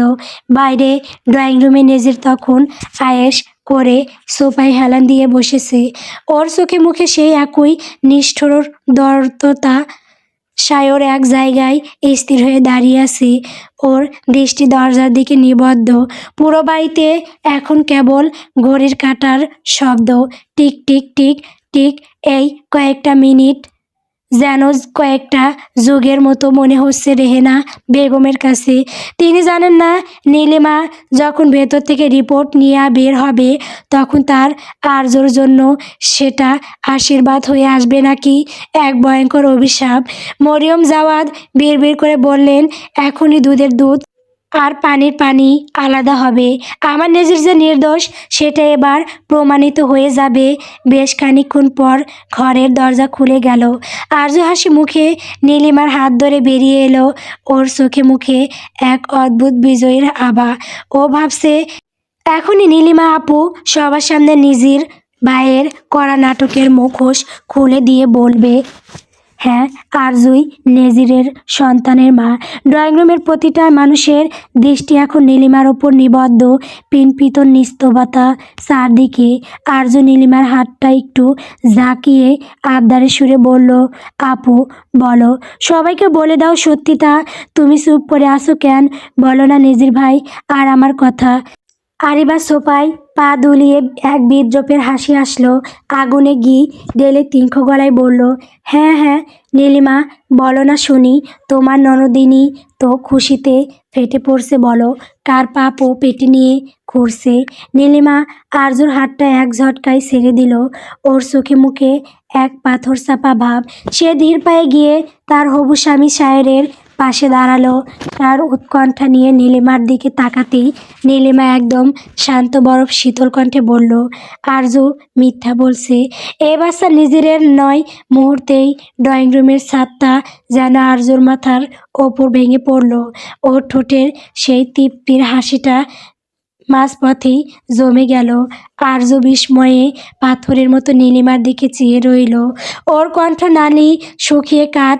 কিছুক্ষণ পর ভাঙা গলায় আর্তনাদ করে উঠল, নীলিমা আপু, এ কি বলছো তুমি? তুমি তো জানো, তুমি তো নিজের স্যাম্পল নিলে, তুমি কেন এমন করছো? নেজির ভাই তোমাকে কি শিখিয়ে দিয়েছে? নীলিমার মুখ থেকে বের হওয়া ওই একটা বাক্য, এটা নিজের বাচ্চা না, ড্রয়িং রুমের বাতাসকে যেন বিষাক্ত করে দিল। সারা এতক্ষণ যে পাহাড় সম বিশ্বাস নিয়ে দাঁড়িয়েছিল, সেই পাহাড়টা ধসে পড়ল। ও আর নিজের শরীরের ভার রাখতে পারল না। দুই হাত দিয়ে মাথা চেপে ধরে সায়র ধপ করে মাঝ মেঝেতে বসে পড়ল। ওর চোখ দুটো রক্তবর্ণ হয়ে গেছে, কিন্তু মুখ দিয়ে কোনো শব্দ বের হচ্ছে না। কিন্তু আসল প্রলয়টা ঘটল একটু দূরে। রেহেনা বেগম দেওয়াল ধরে দাঁড়িয়েছিলেন। নীলিমার কথাটা কানে যাওয়ার মাত্রই ওনার চোখ দুটো বড় বড় হয়ে গেল। তিনি একবার আরজুর বিধ্বস্ত মুখের দিকে তাকালেন, আর একবার নীলিমার দিকে। ওনার বাম হাতটা হঠাৎ অবশ হয়ে ঝুলে পড়ল। মুখটা একপাশে বেঁকে গিয়ে গঙ্গানির মতো একটা শব্দ বের হলো, আরজু। পরক্ষণেই কোনো কাটা গাছের মতো রেহেনা বেগম মেঝেতে লুটিয়ে পড়লেন। মা! আরজু চিৎকার করে উঠল, কিন্তু ওনার শরীর তখন নিথর। চোখের মণি দ্রুত স্থির হয়ে গেছে। রেহেনা বেগম স্ট্রোক করেছেন। পুরো ঘরে হাহাকার পড়ে গেল।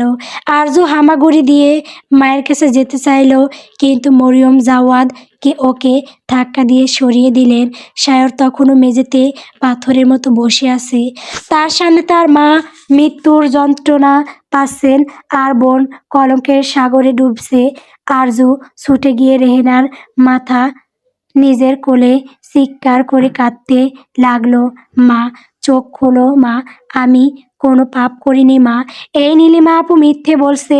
সায়র ভাইয়া ওঠো, মাকে দেখো। কিন্তু সায়রাজ বদির মরিয়ম বেগম আরজুকে এক ঝটকায় সরিয়ে দিলেন।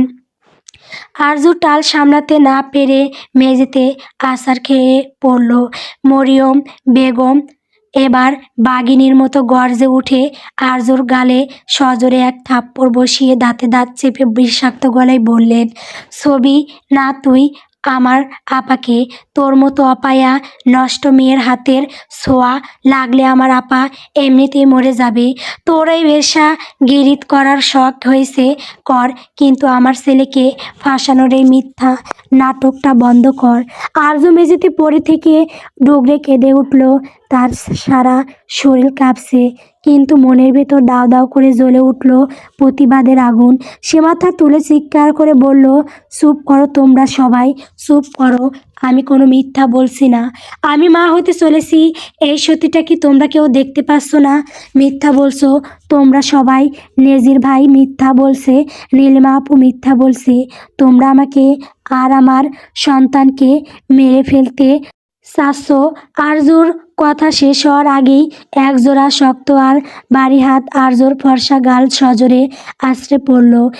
ঠাস করে একটা শব্দ হলো। পুরো ড্রয়িং রুমে আরজু ছিটকে গিয়ে সোফার কোণে পড়ল। সে ঝাপসা চোখে মুখ তুলে চাইল। সামনে দাঁড়িয়ে আছেন তার বাবা এরহাম জুনায়েদ, যে বাবা আরজুর চোখের এক ফোঁটা জল সইতে পারতেন না, যে বাবা তাকে রাজকন্যার মতো বড় করেছেন। সেই বাবার চোখে আজ মেয়ের জন্য কেবল ঘেন্নার ধিক্কার। এরহাম জুনায়েদ কাঁপা কাঁপা গলায় গর্জে উঠলেন, তোর মুখে এখনো এত কথা আরজু? নিজের জন্মদাত্রী মা ওখানে মরণ যন্ত্রণায় কাটাচ্ছে, আর তুই এখনো নিজের পাপকে প্রেম বলে চালিয়ে দিচ্ছিস। আমার রক্তে যে তোর মতো কলঙ্ক বইছে, এটা ভাবতেও আজ আমার লজ্জা হচ্ছে। মরে যা তুই। কেন এখনো বেঁচে আছিস? সায়র যেন এতক্ষণ কোনো পাথরের মূর্তির ভেতরে বন্দি ছিল।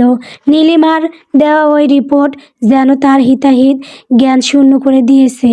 ও টলতে টলতে উঠে দাঁড়ালো। ওর চোখ দুটো এখন আর রক্তবর্ণ নয়, বরং মরা মানুষের মতো নিষ্প্রাণ। সায়র ধীর পায়ে আরজুর দিকে এগিয়ে এলো এবং হ্যাকসা টানে আরজুর সরু কবজিটা খামচে ধরলো। আরজুর ব্যথায় একটা আর্তনাদ বের হলো, কিন্তু সায়রের কানে তা পৌঁছালো না।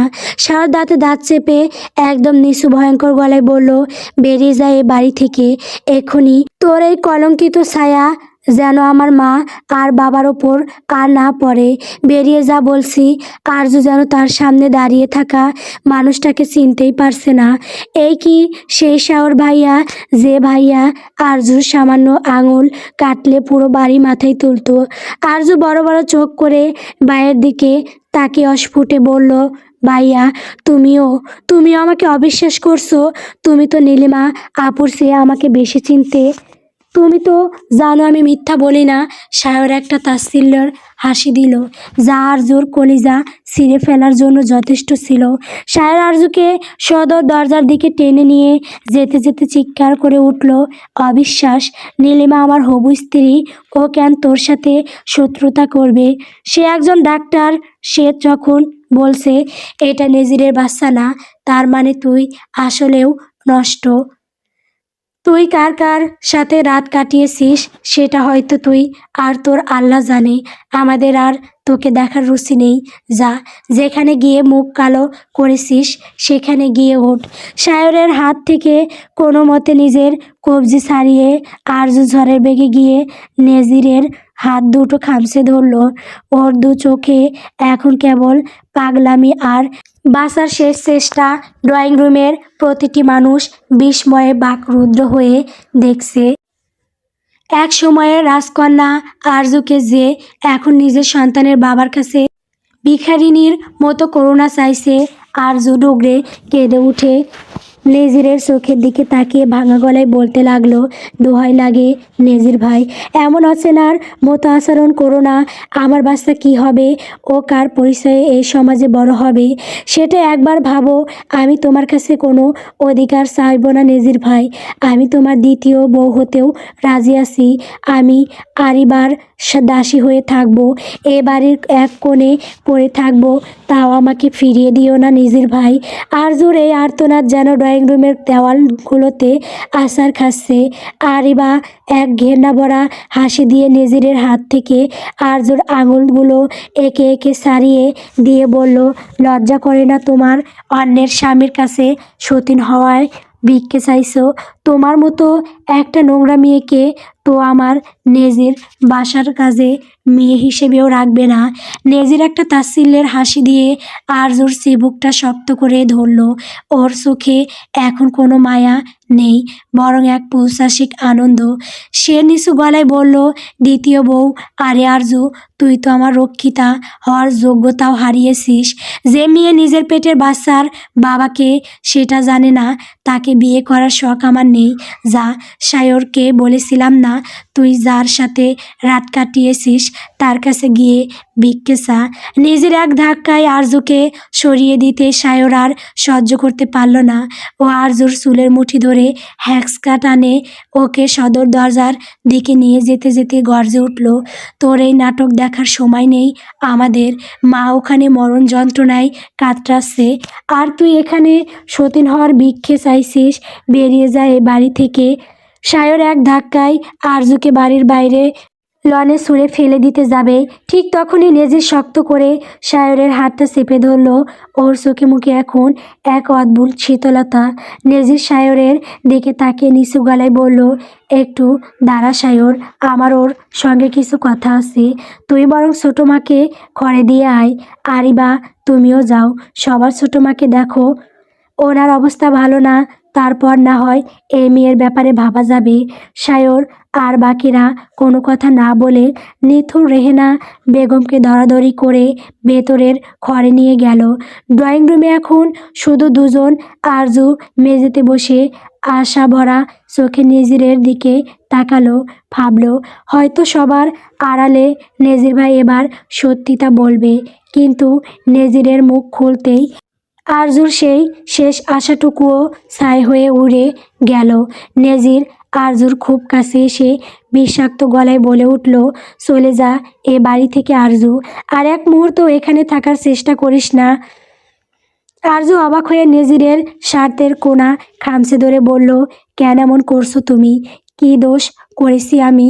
কেন আমার পুরো দুনিয়াটা এভাবে জ্বালিয়ে দিচ্ছ? নেজির এক ঝটকায় আরজুকে সরিয়ে দিয়ে একটা পৈশাচিক হাসি দিল। ওর দু চোখে এখন বহু বছরের জমানো ঘৃণা উপসে পড়ছে। সে দাঁতে দাঁত চেপে বলল, প্রতিশোধ নিচ্ছি আরজু, প্রতিশোধ। মনে আছে তুই যখন 14 বছরের কিশোরী আর আমি 18-র টপবগে যুবক? ওই বয়সের ছেলেরা একটু আধটু উড়ে বেড়ায়, আমিও বেরিয়েছিলাম। বন্ধুদের সঙ্গে একটু আড্ডা দিতাম, একটু আধটু নেশা। কি এমন বড় অপরাধ করেছিলাম? কিন্তু তুই সেই বাচ্চা বয়সে পাকা মেয়ের মতো বাবার কাছে সব বলে দিলি। আমার বাবা আমাকে সবার সামনে সেদিন জঘন্যভাবে মেরেছিল। তোর মতো একটা ছোট বাচ্চার কথা বিশ্বাস করে বাবা নিজের ছেলেকে পশুর মতো পিটিয়েছিল। Like seriously Arzoo. নেজির একটু থামলো। ওর গলার শিরাগুলো ফুলে উঠছে। আর আগে তোর ওই একটা ভুলের জন্য বাবা আমার সব অধিকার কেড়ে নিয়ে তোর ভাইকে দিয়ে দিল। আর আমি বড় হওয়ার পরও আমি নিজের বাড়িতেই বাইরের লোকের মতো হয়ে গেলাম। বাবা আমাকে আর কোনো দিন বিশ্বাস করেনি। সেই দিন আমি কসম খেয়েছিলাম, তোর এই সাজানো বিশ্বাস, তোর এই রাজকীয় জীবন আমি একদিন নিজের হাতে তছনছ করব। আজ 4 বছর পর আমার সেই প্রতিশোধ পূর্ণ হলো আরজু। তুই আজ কলঙ্কিনী আর আমি আজ সবার চোখে ফেরেশতা। আরজু স্তব্ধ হয়ে নেজিরের কথাগুলো শুনছিল। যে মানুষটাকে সে ভালোবেসে নিজের সর্বস্ব দিয়েছে, সে 4 বছর ধরে এই বিষ পুষে রেখেছে মনে। আরজু অস্ফুটে শুধু বলল, একটা ছোটবেলার ভুলের জন্য তুমি আমার বাচ্চার সাথে এমন করছো নেজির ভাই। তুমি আমাকে না, নিজের রক্তকে অস্বীকার করছো। নেজির একটা তাচ্ছিল্য হাসি দিয়ে সদর দরজার দিকে ইশারা করলো। ওর চোখে এখন আর কোনো মায়া অবশিষ্ট নেই। আরজু এখন হিতাহিত জ্ঞান শূন্য। তার কানে আর কোনো গালি, কোনো অপমান পৌঁছাচ্ছে না। তার চোখের সামনে শুধু তার অনাগত সন্তানের অন্ধকার ভবিষ্যৎ। সে টলতে টলতে গিয়ে নেজিরের পা দুটো শক্ত করে খামচে ধরল। তার চোখের জলে নিজের পালিশ করা দামি জুতো ভিজে একাকার। আরজু ডগরে কেঁদে উঠে বলতে লাগলো, দোহাই লাগে তোমার নেজির ভাই, আমাকে এভাবে নর্দমায় ছুঁড়ে দিও না। আমার বাচ্চার কি দোষ? ও কার পরিচয়ে বড় হবে? তুমি আমাকে যা বলবে আমি তাই করব। সারা জীবন তোমার জুতো পরিষ্কার করে দেব। তাও আমাকে তোমার বাচ্চার মা হিসেবে একটু ঠাঁই দাও। আমাকে মেনে নাও নেজির ভাই, দোহাই লাগে তোমার।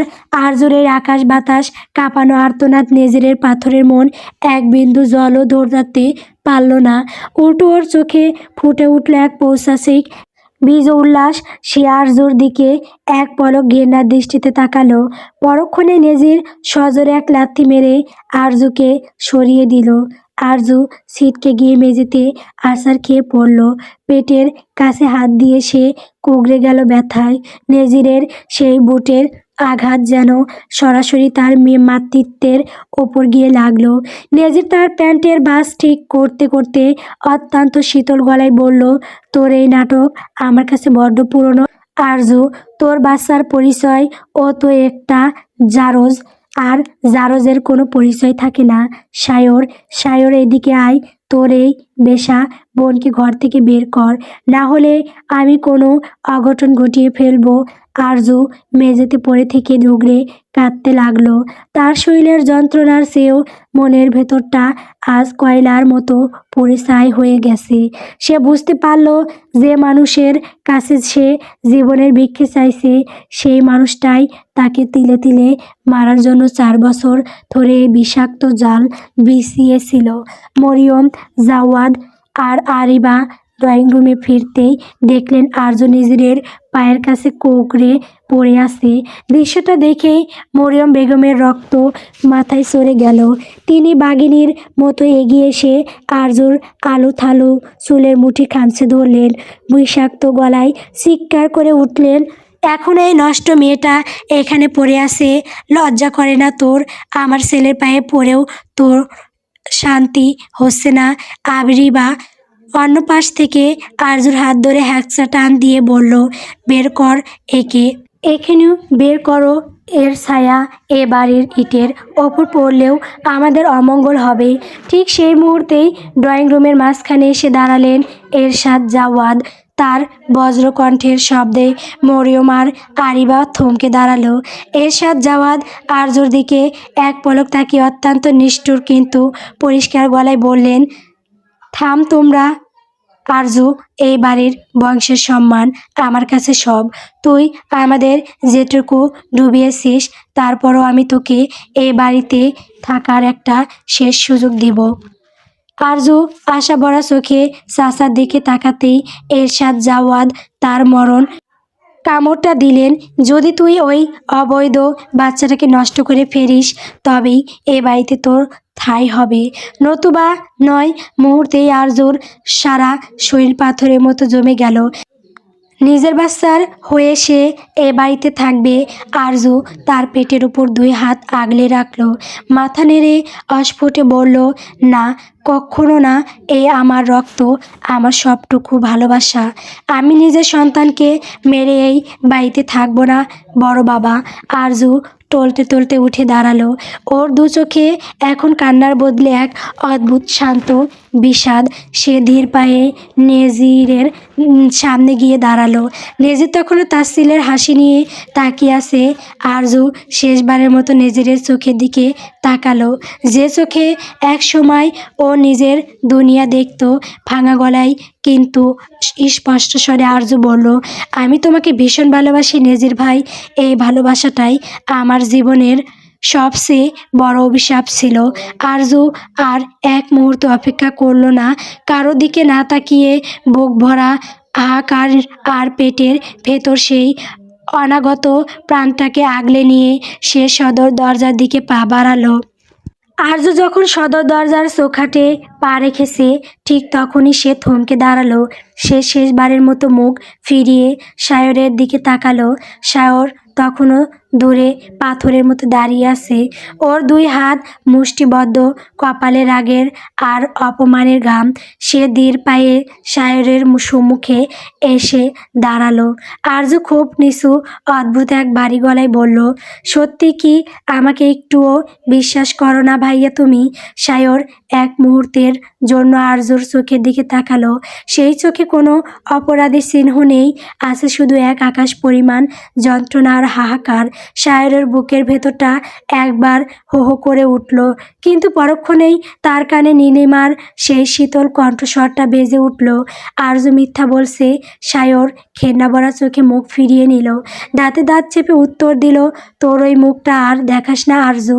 নীলিমার রিপোর্ট আর তোর এই নির্লজ্জতা দেখার পর তোকে বিশ্বাস করা মানে নিজের চোখে আঙুল দিয়ে অন্ধ হওয়া।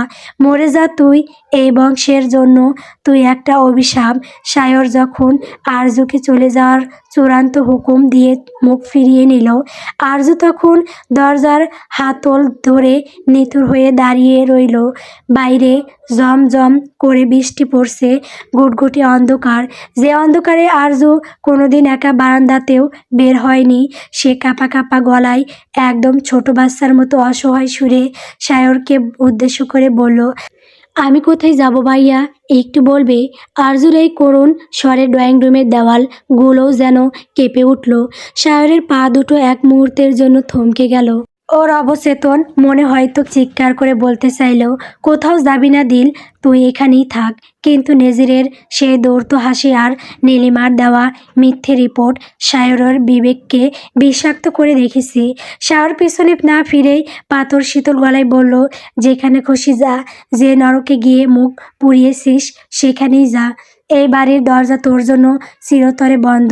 এমনকি তুই মরে গেলেও যেন তোর লাশ এই চৌখাটে না সই আরজুর গলার স্বরটা কান্নায় ভেঙে পড়ল।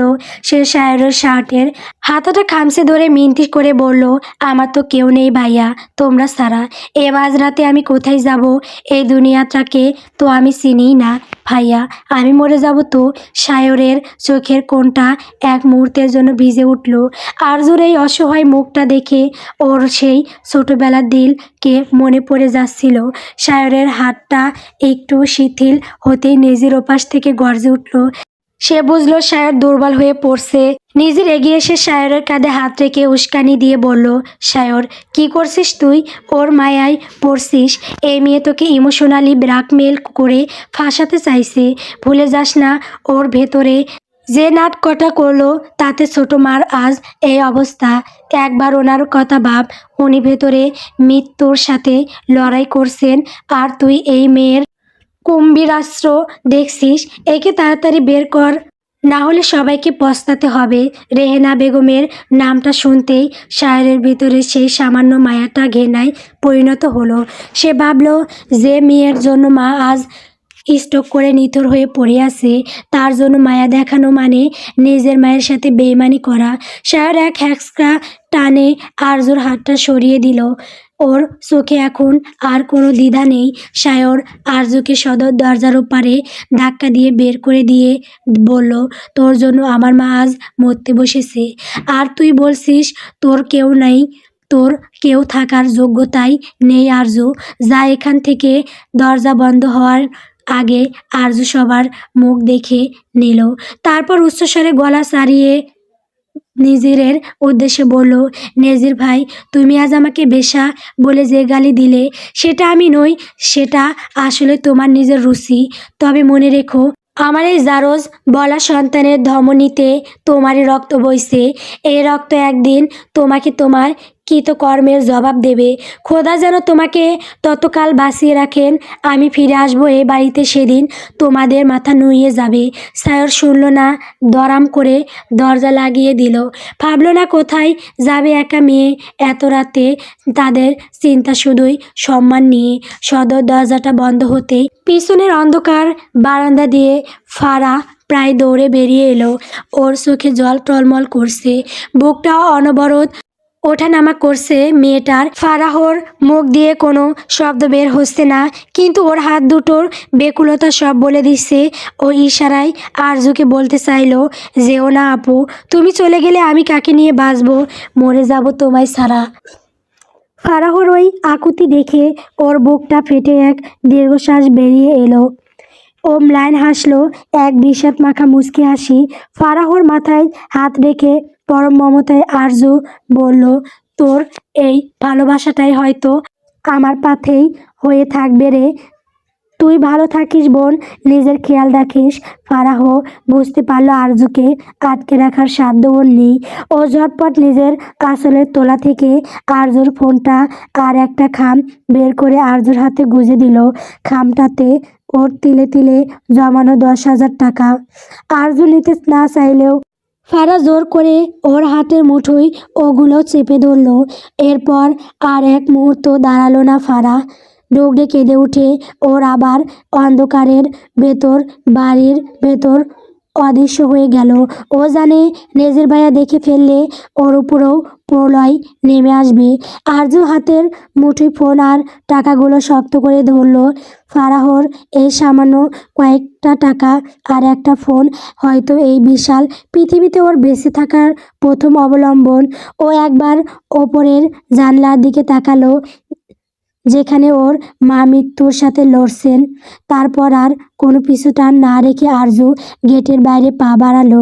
আরজু যে হাউজের দিকে ফিরে একবার বিষণ্ণ সুরে তুলল, সেই দিনের এক গানে এক গল্পাকারের গল্প খুঁজে পাবে, দিনগুলো খুঁজে পাবে, গানের প্রতিটি ছন্দে শুনতে পাবে মৃত মানুষের চিৎকার, আমার দেহ খান নিও না শনশান, এমনিতেও পড়ে গেছি, আমার সব স্মৃতি ভুলো না তোমরা, যা ফেলে গেছি। আরজু কোনোদিন ভাবেনি তাকে এভাবে মাঝ রাস্তায় একা দাঁড়িয়ে থাকতে হবে। ছোটবেলা থেকেই সে সবার আদরের ননির পুতুল। পুরো ঢাকা শহরে তার চেনা জগৎ বলতে ছিল ওই চার দেওয়াল আর হাতে গোনা কজন মানুষ। ইন্ট্রোভার্ট হওয়ায় কারণে বন্ধু বলতেও কেউ নেই। তখনও মনে হলে তার প্রাণপ্রিয় বান্ধবী মাহিয়ার কথা। বন্ধু বলতে কেবল ওই মাহিয়াই আছে। কোনো উপায় না পেয়ে আজ পাগলের মতো হাঁটতে শুরু করলো মাহিয়ার বাসার দিকে। ভাগ্য হয়তো এই একবারই তার সহায় ছিল, তাই 15 মিনিটের জনমানবহীন রাস্তাটা সে কোনো বিপদ ছাড়াই পাড়ি দিয়ে মাহিয়ার দরজায় এসে পৌঁছালো। এত রাতে দরজায় করাঘাত করতে আরজুর হাত কাঁপছিল, কিন্তু মরণ কামড় তো তাকে দিতেই হবে। মাহিয়া জেগেই ছিল।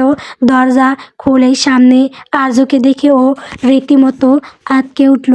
আরজু, এই অবস্থায় তুই?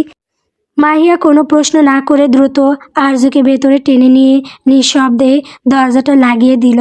ওর মা যাতে টের না পান, তাই পা টিপে টিপে আরজুকে নিজের ঘরে নিয়ে গিয়ে বিছানায় বসালো। আরজু তখন কাঁপছে, ঠান্ডায় নয়, অপমানে আর যন্ত্রণায়। মাহিয়া যখন তোয়ালে দিয়ে ওর মাথাটা মুছিয়ে দিচ্ছিল, আরজু তখন হু করে কেঁদে সবটা উগরে দিল। নজিরের প্রতিশোধ, নীলিমার বেইমানি, ভাইয়ার অবিশ্বাস আর মায়ের স্ট্রোক, সব। আরজুর কথাগুলো যখন শেষ হলো, ঘর জুড়ে এক ভারী নিস্তব্ধতা নেমে এলো। আরজু আশা করেছিল মাহিয়া তাকে জড়িয়ে ধরবে, হয়তো বলবে, ভয় নেই রে, আমি আছি। কিন্তু না। আরজু তাকিয়ে দেখলো মাহিয়ার মুখের রং মুহূর্তেই বদলে গেছে। ওর সেই নরম চাহনি এখন পাথরের মতো কঠিন। ও আরজুর মাথা মুছানো বন্ধ করে দিয়ে 2 পা পিছিয়ে গেল। মাহিয়ার চোখ মুখে সহমর্মিতার বদলে এক অদ্ভুত আতঙ্ক আর বিরক্তি ফুটে উঠল। মাহিয়া ধীর গলায় বলল, তার মানে নেজির ভাই তোকে বের করে দিয়েছে, আর সায়র ভাইও তোকে আজীবনের জন্য ত্যায্য করেছে। তুই কি একবারও ভেবেছিস আরজু, এই অবস্থায় আমার এখানে এসে তুই আমাকে আর আমার মাকে কতটা বিপদে ফেললি? আরজু যেন নিজের কানকেও বিশ্বাস করতে পারছে না। এই বন্ধু নাকি তার জন্য জান দিতেও রাজি। ও মাহিয়ার চোখের দিকে তাকিয়ে রইল। সেখানে কোনো মমতা নেই, বরং আছে ধরা পড়ে যাওয়ার এক অদ্ভুত আতঙ্ক। আরজু অস্ফুটে বলল, মাহি, তুই কি আমাকে বিশ্বাস করছিস না? এই রাতে আমি কোথায় যাব? মাহিয়া জানলার পর্দাটা একটু সরিয়ে বাইরের অন্ধকারের দিকে তাকালো। ওর চোয়াল শক্ত হয়ে গেছে। ও আরজুর দিকে না তাকিয়েই হিসিয়ে বলে উঠল, তোর বিশ্বাসের নিকুচি করি আরজু। তুই জানিস না নেজির ভাই কী জিনিস। ও যদি জানতে পারে তুই আমার এখানে আশ্রয় নিয়েছিস, তবে ও আমার আর আমার মায়ের জীবন বিষিয়ে দেবে। মা ওঠার আগেই তুই এই ঘর থেকে বেরিয়ে যা, প্লিজ। আমাকে আর বিপদে ফেলিস না। আরজুর ভেতরটা এক লহমায় পাথর হয়ে গেল। ও বুঝলো এই পৃথিবীতে নিঃস্ব কথাটার আসল মানে কি। ফারাহ দেওয়ার ফোন আর টাকাগুলো শক্ত করে ধরলো। ওর আর কাদার শক্তি নেই। যে মেয়েটা একটু আগে ভাইয়ের কাছে আশ্রয়ের ভিক্ষে চেয়েছিল, সে এখন এক অদ্ভুত গাম্ভীর্য নিয়ে উঠে দাঁড়ালো। আরজু শুধু বলল, মাহি, মানুষের যখন কেউ থাকে না, তখন তার আল্লাহ থাকে। তুই আজ আমায় বের করে দিচ্ছিস, এই দিনটা মনে রাখিস। মাহিয়া কোনো উত্তর দিল না, শুধু দরজার দিকে ইশারা করলো। আরজু আবার সেই বৃষ্টির রাতে পা বাড়ালো। গেট থেকে বেরোনোর সময় ও একবারও পিছনে তাকালো না। ওর পিছনে এখন একটা মৃত্যু বন্ধুত্ব, আর সামনে অনিশ্চিত এক অন্ধকার পৃথিবী। ওর পেটের ভেতর অনাগত সন্তানটা যেন নড়ে উঠল। মনে হলো সেই আরজুকে বলছে, মা, চলো, আমাদের কেউ নেই, কিন্তু আমাদের লড়াইটা তো কেবল শুরু। মাহিয়ার ঘর থেকে বিতাড়ির হয়ে আরজু আবার একই রাস্তায় এসে দাঁড়ালো। এখন আর ওর চোখে জল নেই, আছে এক বুক জ্বালা। ইন্ট্রোভার্ট মেয়েটা আজ পরিস্থিতির চাপে পড়ে একাই হেঁটে বাস স্ট্যান্ডে এসে পৌঁছালো। চারদিক নিঝুম, কেবল 2-1টা ট্রাকের শব্দ আর বৃষ্টির ঝাপসা। বাস স্ট্যান্ডের শেডের নিচে দাঁড়িয়ে আরজুর হঠাৎ মনে পড়ল আর একজনই আছে তার চেনা, নাম ততিনী আউশোর, বাড়ি টাঙ্গাইল। আকুর ঠাকুরে মেয়েটা তার অনলাইনে ফ্রেন্ড। আজ আর ওয়ারের মেয়ে, বাবা চায়নার সফল ব্যবসায়ী, মাঝে মাঝে বাংলাদেশে আসে। ততিনী বলেছিল কোনো সমস্যা হলে যেন সে তাকে স্মরণ করে। আজও কাঁপা কাঁপা হাতে ফারাহর দেওয়া ফোনটা বের করলো ততিনীকে কল করার জন্য, কিন্তু স্ক্রিনে তাকিয়ে ওর বুকটা ধক করে উঠল। ব্যালেন্স নেই। সে কখনো ফোনে টাকা রিচার্জ করতো, দরকারই পড়েনি। আর এই মাঝরাতে রিসার্চ করার মতো কোনো দোকানও খোলা নেই। আরজু বুঝলো ভাগ্য তাকে শেষবারের মতো একা লড়াই করতে বলছে। একটা টাঙ্গাইল গ্রামে বাস দেখে ও আর দেরি করলো না। ফারাহর দেওয়া 10,000 টাকার খামটা শক্ত করে ধরে ও বাসে উঠে পড়ল। বাসে জানলার পাশে বসে আরজু বাইরের অন্ধকারের দিকে তাকিয়ে রইল। শিশির ফোঁটাগুলো জানলার কাছ বেয়ে গড়িয়ে পড়ছে, ঠিক যেমনটা আরজুর জীবন থেকে শোকগুলো গড়িয়ে পড়েছে। বাসের ভেতর কোমট গন্ধ, অপরিচিত সব মানুষের ভিড়, সবই আরজুর জন্য অসহ্য। কিন্তু পেটের ভিতর থাকা ওই ছোট্ট প্রাণটার জন্য তাকে আজ সব সহ্য করতে হবে। বাসটা ঢাকা শহর ছেড়ে হাইওয়েতে নামতে আরজুর চোখ ঝাপসা হয়ে এলো। পিছনে ফেলে আসা ওই বাড়ি, স্ট্রোক করা মা আর বিশ্বাসঘাতক নেজির, সবই এখন তার কাছে এক দুঃস্বপ্ন। জানে না ততিনীর বাড়িটা ঠিক কোথায়, কিন্তু ততিনী একবার তাকে গুগল ম্যাপে দেখিয়েছিল। আরজু পেটের ওপর হাত রেখে অস্ফুটে বলল, ভয় পাস না বাবা, আমি আছি তো। বাসে একটা সুর বাজতে মৃদু আওয়াজে। নিথুয়া পাথারে নেমেছি। বন্ধুরে ধর বন্ধু, আমার কেউ নাই। বোর লাগাদ আরজু তার গন্তব্যস্থলে পৌঁছালো। গুগল ম্যাপের নীল বিন্দুটা অনুসরণ করে বিধ্বস্ত শরীরে আরজু যখন ততিনীর সেই বিশাল গেটের সামনে এসে দাঁড়ালো, ওর চোখে তখন শেষ আসার আলো। বেশ কিছুক্ষণ খুঁজে পেল সে বাড়িটা, কিন্তু দারোয়ানের একটা কথায় সে আলোটাকে নিভিয়ে শুনশান বানিয়ে দিল। আউসর সাহেব তো পরিবার নিয়ে ঘন্টা 3 আগেই এয়ারপোর্টের দিকে রওনা দিয়েছেন। ওনারা চায়নায় চলে যাচ্ছেন। আজও মনে হলো পায়ের তলা থেকে মাটিটা সরে যাচ্ছে। আকাশ পাতাল এক করে সে আজ এখানে এসেছে, কিন্তু ভাগ্য তার সাথে এমন জঘন্য তামাশা করবে সেটা সে ভাবেনি। শরীর আর চলছে না, পেটের ভেতরটা ব্যথায় মুচড়ে উঠছে। ফাহাওয়ার দেওয়া টাকা আর ফোনটা এখন কেবল কিছু অর্থহীন বস্তু ছাড়া আর কিছুই নয়। আরজু টলতে টলতে গেট থেকে দূরে সরে এলো। ওর চোখের জল শুকিয়ে এখন দৃষ্টি স্থির হয়ে গেছে। বিধ্বস্ত পায়ে হাঁটতে হাঁটতে সে টাঙ্গাইলের স্টেডিয়াম ব্রিজের ওপর এসে দাঁড়ালো। নিচে অন্ধকার জলরাশি বিদ্রুপের হাসি আসছে। জলরাশির কলকল আওয়াজে আরজু যেন এক অন্য জগতের ডাক শুনতে পাচ্ছে। সে ব্রিজের রেলিংটা শক্ত করে ধরল, নিচে তাকিয়ে দেখল গহীন অন্ধকার।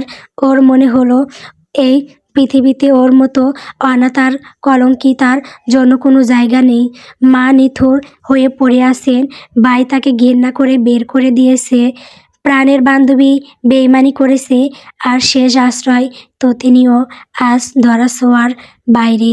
আরজু পেটের ওপর হাত রাখলো, অস্ফুটে বলল, ক্ষমা করে দিস বাবা, তোকে একটা সুন্দর পৃথিবী দিতে চেয়েছিলাম, কিন্তু তোর মা আজ হেরে গেছে।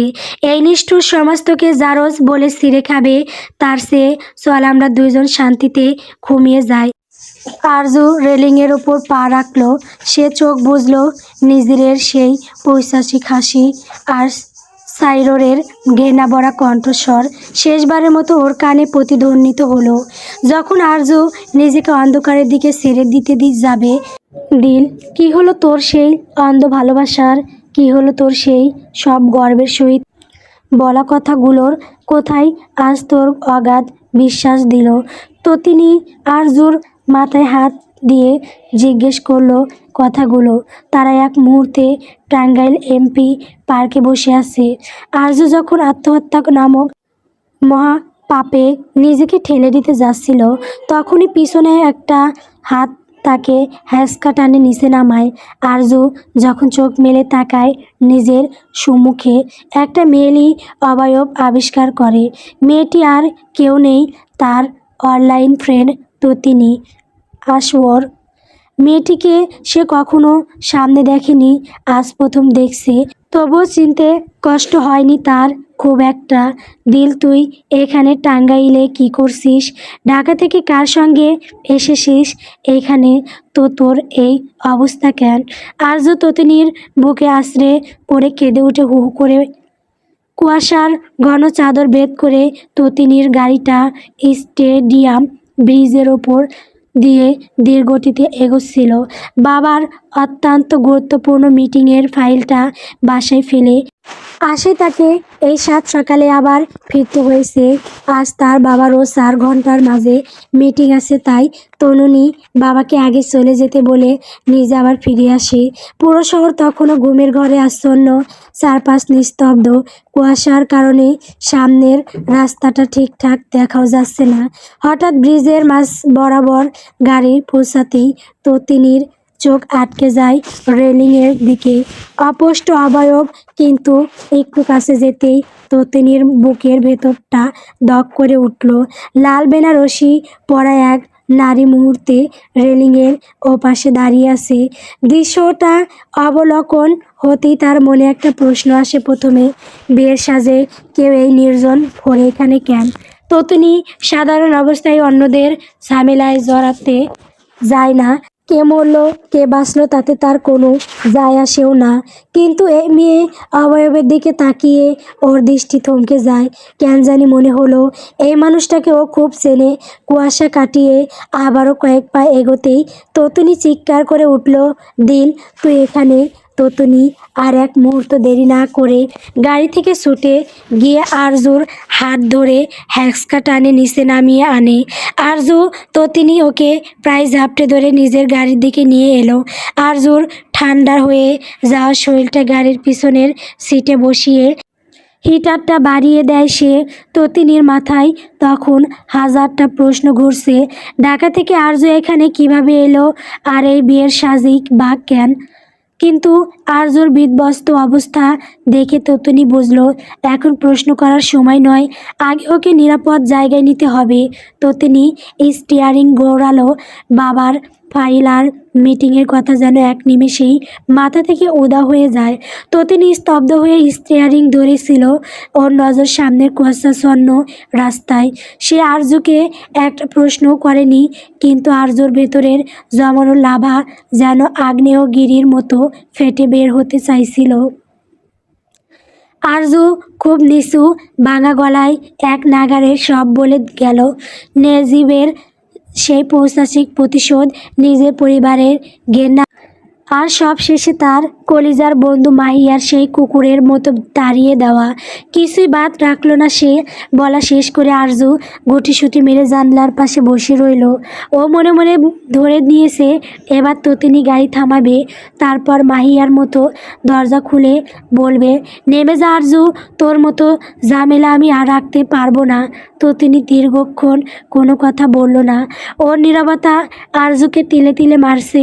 আরজু চোখ বুজে নিজের গালটা শক্ত করে নিল। হয়তো এখনই ততিনীর চর বা ধিক্কার আছড়ে পড়বে ওর ওপর। হঠাৎ ততিনী গাড়ির রাস্তার একপাশে ব্রেক কষল। সে আরজুর দিকে মুখ ফেরালো। নাম আরজু, জানতো এমনই হবে, সবাই মুখেই বলতে পারে, কিন্তু দুঃসময়ে কেউই কাজে লাগে না। আরজু নিশ্চুপ হয়ে গাড়ি থেকে নেমে অয়া বাড়ালো। অজানায় ঠিক তখনই পিছন থেকে টান পড়ে।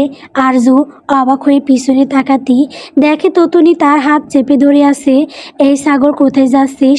আমার সঙ্গে আয়। দেখে তো মনে হয় না সারা রাতে কিছু খেয়েছিস। বাসায় বুয়া নেই, আর আমি তো ম্যাগি ছাড়া কিছুই বানাতে পারি না। তেমন কোনো রেস্টুরেন্টও চিনি না, কিন্তু এই পার্কে আমি বেশ কয়েকবার এসেছি। এটা সব সময় খোলা থাকে, চল লাগিয়ে খাবি। এখানে অনেক স্টল আছে, তারপর তোর সব কথা শুনবো আমি। বর্তমানে ততিনীর কথা শুনে আরজুর চোখ দিয়ে অজরে ঝরছে বাড়ি ধারা।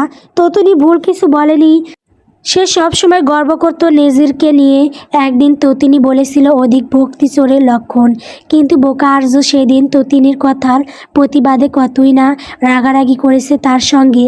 না সে আমার হলো, না আমি তার। একটা স্বপ্ন বুনেছিলাম, সেটা ভেঙে দিল। হাহাকার মেশানো গলায় আরজু শুধু একটাই আক্ষেপ করলো, জানিস, ভাগ্যের থেকেও বেশি বিশ্বাস করেছিলাম আমি তাকে। ভাগ্য যেমন তেমনি থেকে গেল, কিন্তু সে বদলে গেল। আরজু কান্না জড়িত কণ্ঠে বলল, আমি কি ভালোবেসে ভুল করেছিলাম? ভুল তোটি ভালোবাসা কি ভুল? ততনি আরজুর মাথায় হাত দিয়ে বলল, না দিল, ভালোবাসা ভুল নয়। তুই যাকে ভালোবেসেছিস সেই মানুষটা ভুল।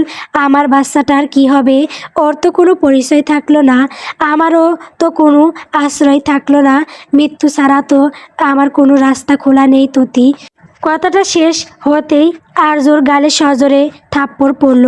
আরজু অবাক দৃষ্টিতে তাকায় ততিনীর দিকে। পাগল হয়েছিস? হ্যাঁ, তুই পাপ করেছিস, কিন্তু আবারও পাপের রাস্তায় বেছে নিতে চাইছিস? মাথা খারাপ হয়ে গেছে তোর? আর কে বলেছে তোর আশ্রয় নেই? আমি আছি না, আমি তোর বন্ধু। সেই বন্ধুত্বেরই মানে কি, যা বিপদে বন্ধুকে সাহায্য না করতে পারে, বুঝতে না পারে, সঙ্গ দিতে না পারে। আরজু অবাক হয়ে চাইল মেয়েটার মুখ পানে, যেখানে পরিবার পরিজনই তার সাথ দেয়নি, সেখানে তো এই মেয়ে তাকে চেনেও না। এক অচেনা মেয়ের জন্য এত মায়া কেন? তাহলে কি এটাই বন্ধুত্ব? তো তোর ফ্লাইট ও সব তোর ভাবা লাগবে না। বাবাকে বলে আমি সব ম্যানেজ করে নিব। আপাতত তুই আমার সাথে বাসায় চল। টাঙ্গাইলের নিরিবিলি এলাকায় তটিনীদের আলিশান বাংলো, আউসর ও ভিলা, বিশাল বাগান, কারুকাজ করা গেট আর আধুনিক স্থাপত্যের এই বাড়িটা ততিনীর বাবার রুচির পরিচয় দিচ্ছে। ততিনী আরজুকে আগলে ধরে ভেতরে নিয়ে এলো। পুরো বাড়িতে কেউ নেই। ততিনী সরাসরি আরজুকে দোতলার নিজের ঘরে নিয়ে গেল। ঘরটা ততিনীর মতোই ছিমছাম আর দামি আসবাবে সাজানো। ততিনী আরজুকে বিছানায় বসিয়ে আলমারি থেকে নিজের একটা আরামদায়ক সুতির সালোয়ার কামিজ আর টাওয়েল বের করে আরজুর হাতে দিল। আরজুর বিধ্বস্ত অবস্থার দিকে তাকিয়ে খুব নিচু স্বরে বলল, দিল, এই নে জামা কাপড়, তুই আগে বাথরুমে গিয়ে ভালো করে ফ্রেশ হয়ে নে। এই বেনারসি আর গয়নাগুলো শরীর থেকে নামালে দেখবি অর্ধেক ক্লান্তি এমনিতেই কমে গেছে। তোর জন্য আমি খাবার দাবার রেডি করার কথা বলছি, তুই একদম চিন্তা করিস না। এখন তুই আমার দায়িত্বে। আরজু অবাক হয়ে কাপড়ের দিকে তাকিয়ে রইল। মাত্র কয়েক ঘন্টা আগেও সে ভাবছিল এই শীতের রাতে সে হয়তো শেষ হয়ে যাবে, অথচ এখন এই মেয়েটা, যার সঙ্গে পূর্বে কখনো দেখা হয়নি, শুধু ফোনের মাধ্যমেই বন্ধুত্বের কথা হয়েছে, সেই কিনা তার শেষ আশ্রয় হলো। আরজু বাথরুমে যাওয়ার আগে ততিনীর দিকে তাকিয়ে অস্ফুটে শুধু বলল, ততি, ধন্যবাদ তোকে, আমি এই ঋণ কখনো ভুলবো না। ততিনী আরজুর কাঁধে হাত রেখে একটু চেপে ধরল। আগে একটু ফ্রেশ হয়ে আয়। তোর নিজের আর তোর শরীরের ভেতর বড় হতে থাকা যান্ত্রার যত্ন নেওয়া এখন সবচাইতে বড় কাজ। যা, দেরি করিস না। আরজু বাথরুমের দিকে পা বাড়ালো আর ততিনী ফোন হাতে বেরিয়ে গেল। ফোন দিয়ে বাবাকে সব জানাতেই মিস্টার আশওর ততিনীকে আরজুকে নিয়েই চায়নায় চলে আসার বুদ্ধি দিলেন। বাবার কথা শুনে ততিনী মহা খুশি। ফোন রেখে খাবারের ব্যবস্থা করার জন্য নিচে চলে যায়।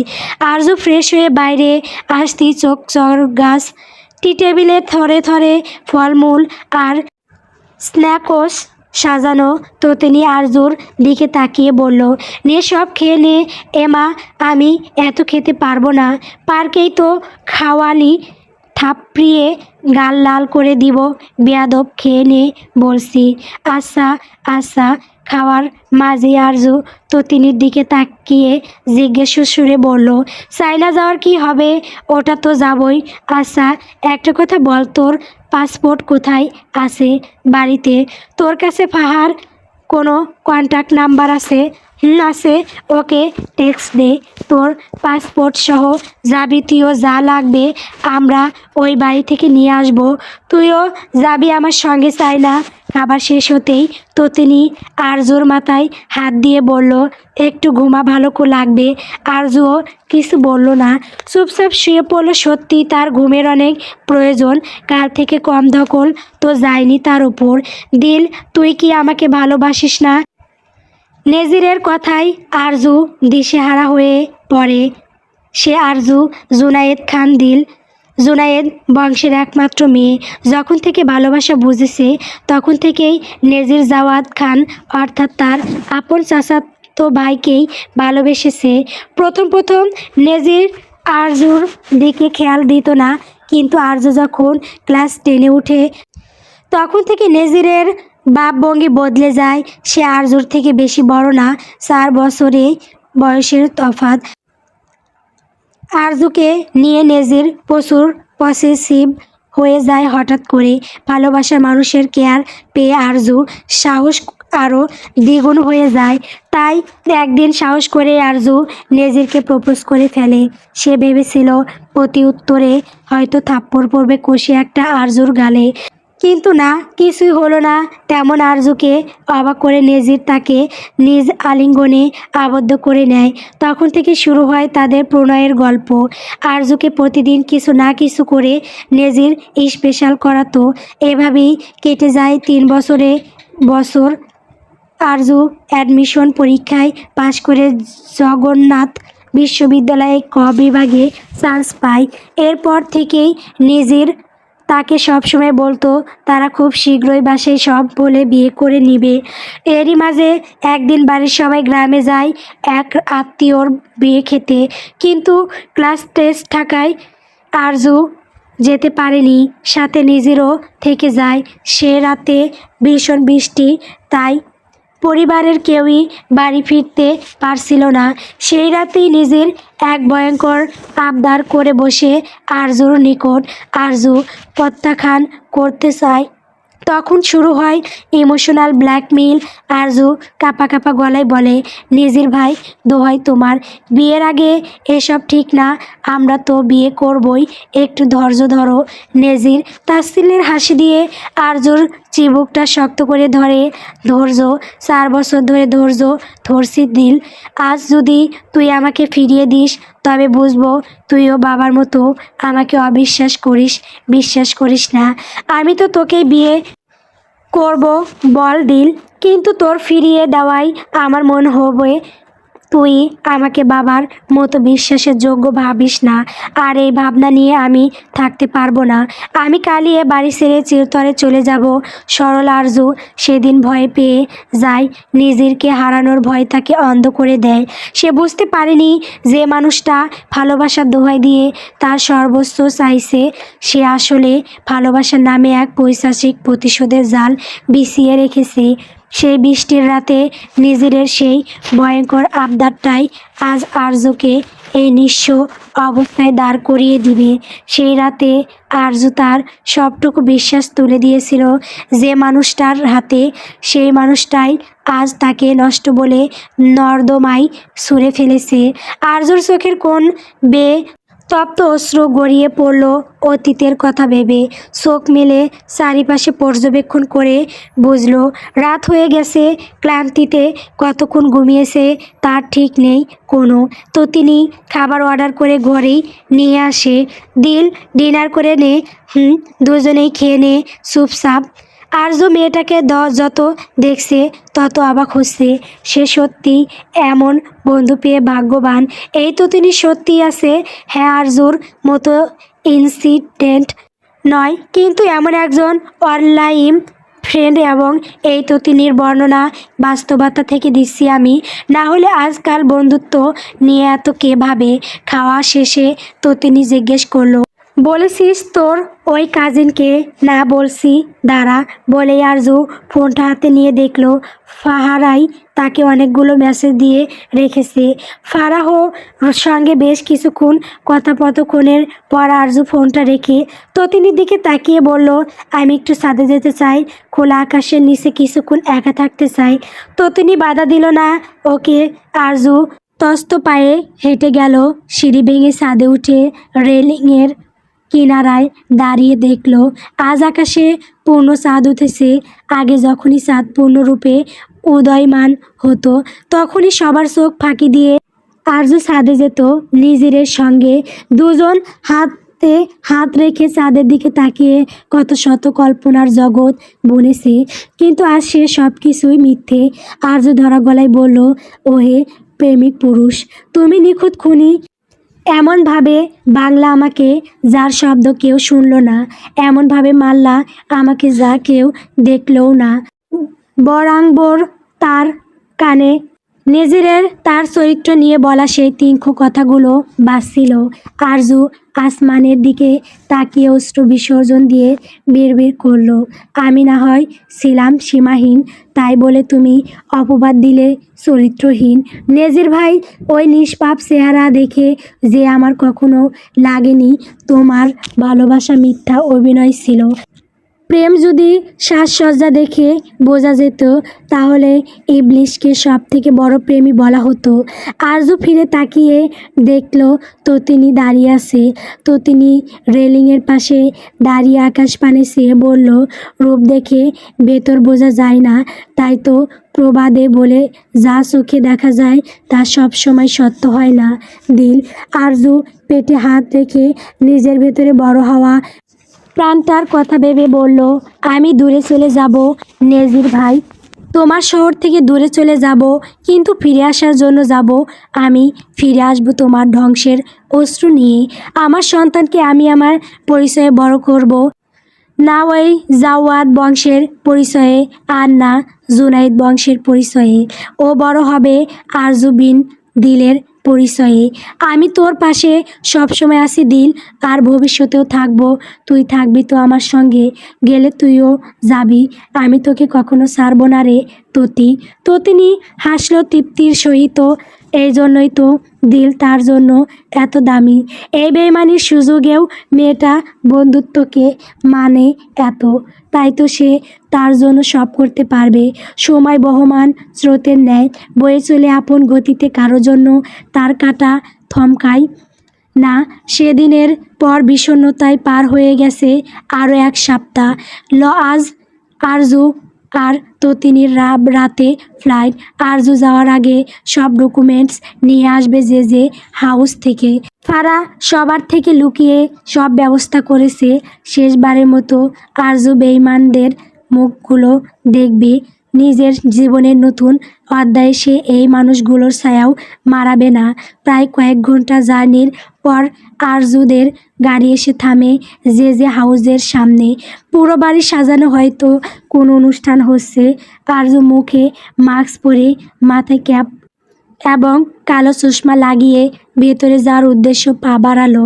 পিছনের দরজা দিয়ে ভেতরে প্রবেশ করেই তার হৃদস্পন্দন গতি হারায়।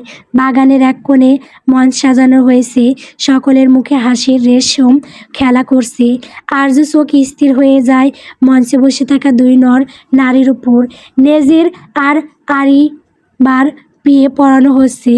আরজুর জন্য এই দৃশ্য মৃত্যুর সম যন্ত্রণাদায়ক। বুক চেপে ধরে পড়ে যেতে নিলেই পিছনে থেকে ফারা ধরে ফেলল।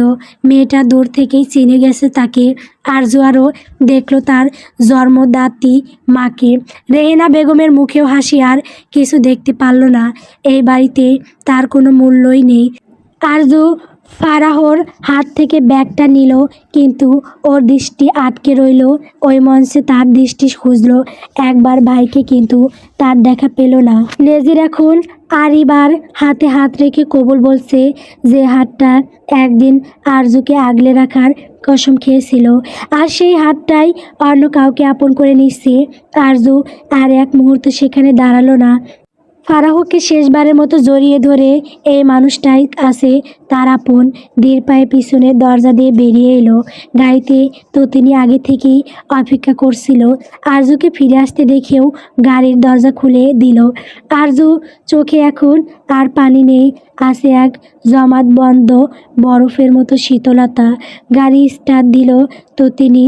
আরজু বসতেই আরজু জানলার বাইরে চেয়ে রইল। তার মনে বিষণ্ণ এক সুর হানা দিচ্ছে, নাকি কাঁদিয়ে আমাকে সেই চোখে জলে ভেজে তিন চার্থ হৃদয়ে শুধুই আমি মরীচিকার মতো। তবে তাই যদি হয়, করি না কো ভয়, জানি আধার রাত ঘনিয়ে হবে সূর্যোদয়। আমি ভেবেই নিলাম তুমি সেই লাল গোলাপ, যাকে নিরন্তন পাহারা দেয় এক কাঁটার গোলাপ। ততিনী আরজুর বিষণ্ণ মুখাবয়বের দিয়ে চেয়ে বলল, কষ্ট হচ্ছে? আরজু ততিনীর দিকে তাকিয়ে পরিষ্কার গলায় বলল, ততিনী, আজ আমি শুধু এই বাড়ি থেকে বের হইনি, আমার বুক থেকে নেজির নামক ওই বিষাক্ত অধ্যায়টাকেও উপরে ফেলে দিয়েছি। আমি ফিরে আসবো ততি, তবে আরজুর জুনায়েদ খান হয়ে নয়। আমি আসবো আরজু বিন দিল এর মা হয়ে। সেদিন এই সাজানো উৎসবের রং আমি ফিকে করে দিব। ততিনী আরজুর হাতটা শক্ত করে ধরল। তোর এই জেদটাই তোকে বাঁচিয়ে রাখবে দিল। এখন চল, এয়ারপোর্টের সময় হয়ে গেছে। আমাদের নতুন আকাশ আমাদের ডাকছে। প্রায় 1 মাস কেটে গেছে ওই দিনের পর।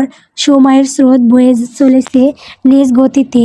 সাংহাইয়ের ব্যস্ত জীবন আর আধুনিকতার ভিড়ে আরজু নিজেকে নতুন করে খুঁজে পাওয়ার লড়াই শুরু করেছে। মিস্টার আশওয়ের ব্যক্তিগত প্রচেষ্টায় আরজু চীনের অন্যতম নামকরা সাংহাই জিয়াও টং university interior architecture and design বিভাগে ভর্তি হওয়ায় সুযোগ পেয়েছে। মিস্টার আশওয়ার আরজুকে বলেছিলেন, মা আরজু, মানুষের পরিচয় তার কাজ আর শিক্ষায়। তুমি যা হারিয়েছো তা ফিরে পাবে না, কিন্তু যা অর্জন করবে তা কেউ কেড়ে নিতে পারবে না। ইউনিভার্সিটির বিশাল ক্যাম্পাস, আধুনিক লাইব্রেরি আর নতুন পরিবেশ আরজুর বিষণ্ণতা অনেকটা কমিয়ে দিয়েছে। যদিও ভাষা বুঝতে শুরুতে একটু কষ্ট হতো, কিন্তু ততিনী ওকে সবসময় গাইড করছে। আরজু এখন সকালে ক্লাসে যায় আর বিকেলে ততিনীর সাথে ওদের বাড়ির লাইব্রেরিতে বসে নিজের অ্যাসাইনমেন্ট শেষ করে। আরজু পড়ালেখার পাশাপাশি বাড়ির সব কাজ শিখেছে। সে ততিনীর মা মিসেস আশওয়ারের নিকটে। তারা তাকে ততিনীর মতোই ভালোবাসে। প্রতিদিনের মতো আজকেও ভার্সিটির ক্লাস শেষে আরজু যখন ডুপ্লেক্সের ড্রয়িং রুমে পা রাখল, দেখল পরিবেশটা অস্বাভাবিক থমথমে। সোফায় মিস্টার আশওয়ার আর মিসেস আশওয়ার পাথরের মতো বসে আছেন। পাশে ততিনী ওর চিবুকটা হাতের ওপর রেখে গম্ভীর মুখে কী যেন ভাবছে। আরজুর বুকে ধুকপুকানি মুহূর্তেই বেড়ে গেল। ততিনী কোনো দিন এভাবে বসে থাকে না। আরজুকে দেখেই ততিনী কঠোর গলায় বলল, তোর সাথে কথা আছে দিল, জরুরি, এগিয়ে আয়। আরজু ধীর পায়ে সোফার এক কোণে বসল। ওর মাথায় তখন হাজারটা দুশ্চিন্তা। তবে কি ওর এখানে থাকাটা ওনাদের জন্য বোঝা হয়ে দাঁড়াচ্ছে? ততিনীও কি শেষ পর্যন্ত হাল ছেড়ে দিল? আরজু যখন চরম আতঙ্কে ততিনীর দিকে তাকালো, ততিনী শতানোর চোখের দিকে তাকিয়ে প্রশ্ন করলো, এভাবে আর কতদিন দিল? আরজু গলা শুকিয়ে এলো, অস্ফুটে বলল, ততি, আমি কি কোনো ভুল করেছি? তোদের যদি কোনো অসুবিধা হয় আমি অন্য কোথাও পার্ট টাইম। আরজুকে কথা শেষ করতে না দিয়ে ততিনী ধমক দিয়ে উঠল, থাম একদম। তুই কি ভেবেছিস আমি তোকে বের করে দেওয়ার জন্য ডাকছি? পাগল হয়েছিস? আমি বলছি এভাবে অন্যের ওপর ভরসা করে আর কতদিন? এবার নিজের সাম্রাজ্য গড়ার সময় এসেছে। মিস্টার আশওর মুচকি এসে আরজুর দিকে এক সেট পেপার এগিয়ে দিলেন। ততিনী আবারও বলতে শুরু করলো, আমি চাই তুই এখন থেকে বিজনেস শুরু কর, অ্যানিমে মেকিং কোম্পানি। তোর স্কেচ আর স্টোরি টেলিং সেন্স অসাধারণ। বাবা তোকে ইনভেস্ট করবেন, তুই হবি এই কোম্পানির ফাউন্ডার। আর্জুন বিন দিল আর কারো দয়ার নয়, নিজের পরিচয়ে বাঁচবে। আরজু অবিশ্বাস্য চোখে মিস্টার আশওরের দিকে তাকালো। তিনি মাথা নেড়ে সমর্থন জানালেন। মিসেস আশওর আর জোর হাতটা ধরে বললেন, মা আরজু, মেয়েরা যখন মা হয় তখন তারা আরও শক্তিশালী হয়। আমরা চাই তোর সন্তান যেন একজন সাকসেসফুল বিজনেস ওম্যানের সন্তান হিসেবে পরিচয় পায়। আরজুর চোখ দিয়ে অজরে পানি পড়তে লাগলো। এটা দুঃখের নয়, এটা ঘুরে দাঁড়ানোর আনন্দের পানি। কিন্তু আরজু দ্বিধায় পড়ে গেল। এত টাকা সে কীভাবে নিবে? আরজুর দ্বিধা বুঝে তিনি আরজুর হাতটা নিজের হাতের মুঠোয় নিয়ে একটু চাপ দিল। ওর গলায় এখন আর সেই কঠোরতা নেই, বরং আছে এক গভীর মমতা। তিনি শান্ত স্বরে বলল, দিল, আমি জানি তুই খুব জেদি। আমার দেওয়া দয়া বা সাহায্য তুই কোনোদিন বুক পেতে নিবি না, কিন্তু বাবা তোকে একটা সত্য কথা সাজেস্ট করেছেন। তুই যখন সাকসেস হবি, কন্ট্রাক্ট পেপারের মোতাবেক সব টাকা আমাদের শোধ করে দিবি। এটাও পেপারে উল্লেখ থাকবে। গল্প শূন্যতা ছুঁয়ে পূর্ণতা। গল্পটি কেমন হয়েছে কমেন্ট করে বলবেন। আমার চ্যানেলে নতুন নতুন গল্প পেতে সবাই আমার চ্যানেলটিকে সাবস্ক্রাইব করবেন, পাশে থাকবেন। ধন্যবাদ।